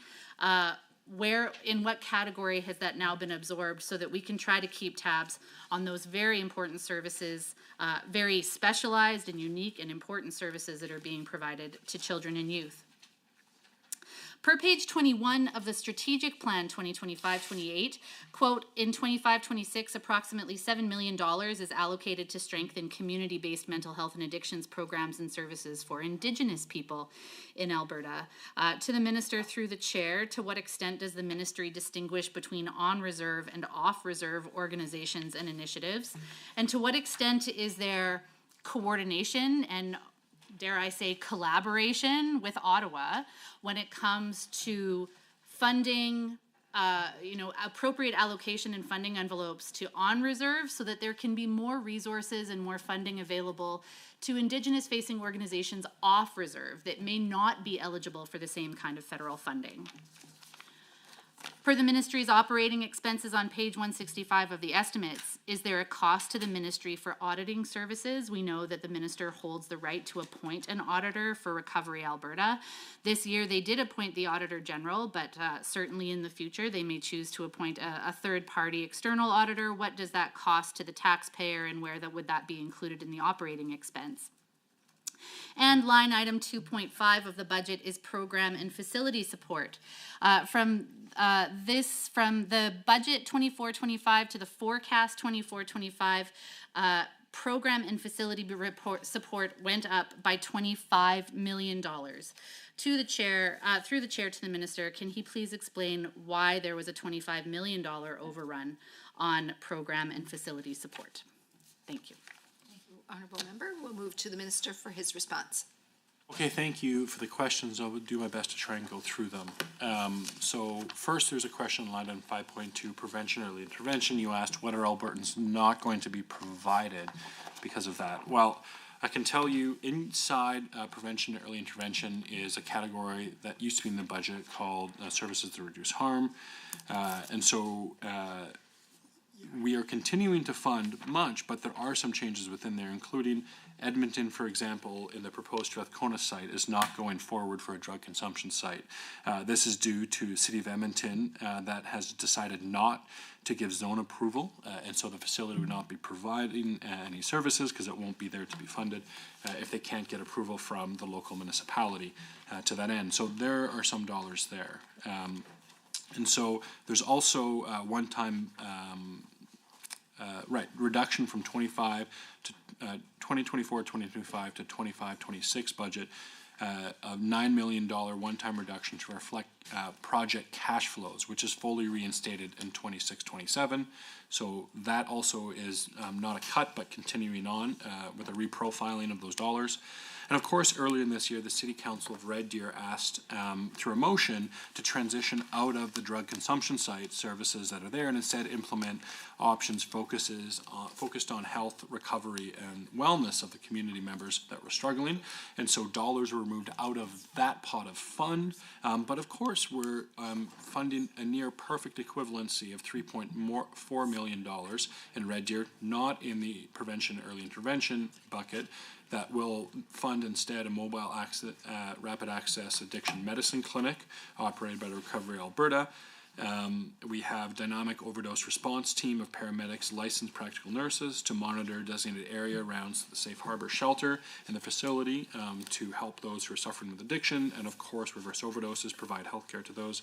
We have recovery coaches as well that we've advanced funds for so that we can continue to have recovery coaches as part of the response to replace the drug consumption site in the area surrounding the homeless shelter. And of course, enhancements to medical supported detox capacity within Safe Harbor, with more beds going as well to that. Not to mention, of course, 1.2 million over the next 2 years, separate from that 3.4 million. Towards the Red Deer Dream Center to support 20 new publicly funded addiction treatment beds. And so that is not a cut, but just a reprofiling, and then also decisions made by local municipalities not to continue with some of those services. And of course, when it comes to xylozine's presence, this is not news. We see this. I mean to say it's of course relevant, but it's not new to see xylosine in the drug supply. It's tragic to see its effect when polysubstance use happens. Of course, we have naloxone reversal kits and others, which are tragically not as effective when xylosine is present. That said, the biggest thing we're doing is we're getting as many Albertans off of opioid addiction and polysubstance use, including xylosine, as possible, because it is a deadly, deadly drug when used recreationally and not in a medical setting that destroys lives. And so we want to make sure that we see as few Albertans using as possible. And that is in opposition to an NDP policy we've seen across this country, which does not attempt to get people out of addiction. Now, when it comes to CORE, you asked particularly surrounding the budget of CORE. So CORE's evaluation and research budget is 4.9 million, or 57% of CORE's budget. There's an additional 1.1 million, or 13% for communications and engagement to maintain advanced survey work to inform CORE's research and evaluation. It was always the plan, of course, to make sure that CORE was able to do the great work they're doing surrounding, for example, recovery-friendly workplaces. And so that is why CORE is continuing to get the funding that they are in this budget of 8.7. When it comes to psychiatric acute beds, for clarity, the data shows that Alberta has an average of 35 mental health and addiction beds per 100,000 population, slightly higher than the national average. If you add together what's funded through this budget, through Recovery Alberta, and what's funded through not standalone, but in other facilities, secure and psychiatric acute beds, we're at the population of approximately 1,680. I'm getting close to the number. And that, when it's broken down to a population number, is 35 mental health and addiction psychiatric beds for every 100,000 Albertan residents, which is 2 higher than the national average. I hope that's helpful. Thank you, Minister. Back to the government side. Sure. Yep. Please proceed. First of all, through you to the chair, to the minister and your staff, both the ones at the table and in the room with us here this evening, and the ones in your ministry that have done so much work. Thank you for dedicating so much time and effort to something that is so important to our most vulnerable people in the province. So, if I may ask, looking at page number 119 of the business plan, the second paragraph highlights the Alberta recovery model and the government's vision for it. This government seems to be focused on recovery and the Alberta recovery model without necessarily including any other possibilities. So to the minister, is it possible for harm reduction methods like safe supply to be part of addressing this addiction crisis? It's a good question, and one that needs to be taken seriously. It's unfortunate because Canadians, I think, are being offered a false choice, a false dichotomy between whether or not, they say, the experts and the radical activists say that you have you have a choice between being compassionate to those in addiction, or you can have safe communities, or you can have a policy that respects the individual and the dignity of that Albertan or Canadian suffering from an addiction, and that's not the case. I have no problem with much of what people call harm reduction services. We fund millions upon millions of dollars of it, and I do it happily. naloxone, needle exchange, the Doors app, the list goes on and on. People consider opioid agonist therapy harm reduction. I kind of don't care what you give it as a title. What I care about is when harm reduction becomes not reducing harm, but producing harm. Unsafe supply is a terrific example of this. The unwitnessed mass supply of high-powered opioids into our community has increased supply of hydromorphone massively. The price per pill prior to so-called safe supply in British Columbia's downtown would have been somewhere in the neighborhood of $20 for an individual pill. In the worst of it now, it's somewhere in the neighborhood of $1.50, from what I understand anecdotally from people who work down there. Not everyone has an economics background, but everyone can understand what that does. When you supply that much opioid into a market and you satiate all demand to the point where it's dropped tenfold, if not more, at total cost. I mean, just imagine if that was possible in any other market. I can't think of a contemporary example in my lifetime of any product dropping more than 10 times the cost in the course of 2 years. And so that's what happened to the most dangerous possible substance that our youth can get addicted to. And so safe supply, so-called, is illegal in the province of Alberta, will remain so long as I am a minister and this government is in power. I hope that we can see a unity across our aisle here in Alberta and also across Canada. You look at British Columbia, they've started to change their tune. They're saying that they want to do witnessed unsafe supply now. It's a step in the right direction to reduce diversion.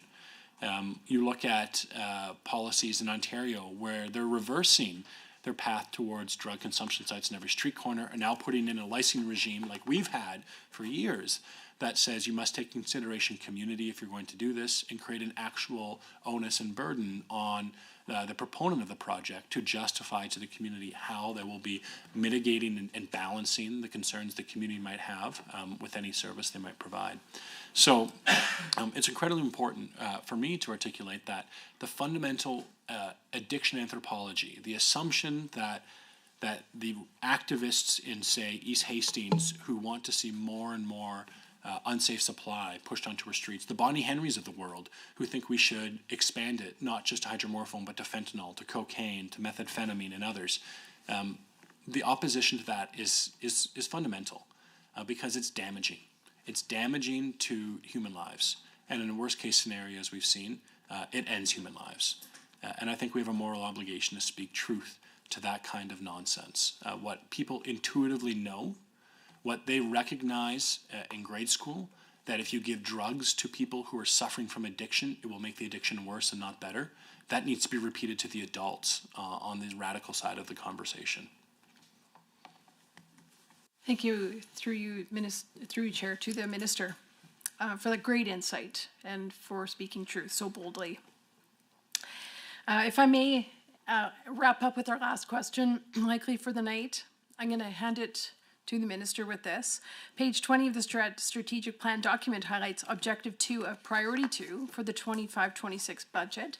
That is to advance mental health and addiction support to support Albertans. The first bullet point on page 20 of the strategic plan highlights the total allocation of $1.4 billion to Recovery Alberta.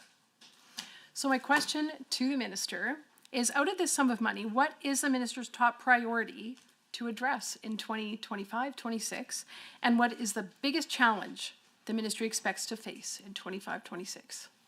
Well, it's a terrific question. I mean, I think I'll let the business plan speak to our priorities, of course, but one of the things I want to do looking forward into the future with Recovery Alberta is focus on mental wellness. And I use that language particularly. I want to focus on mental wellness, and I want to look at a policy that enables Albertans, whoever they are, wherever they're at, to be able to contribute to their own wellness.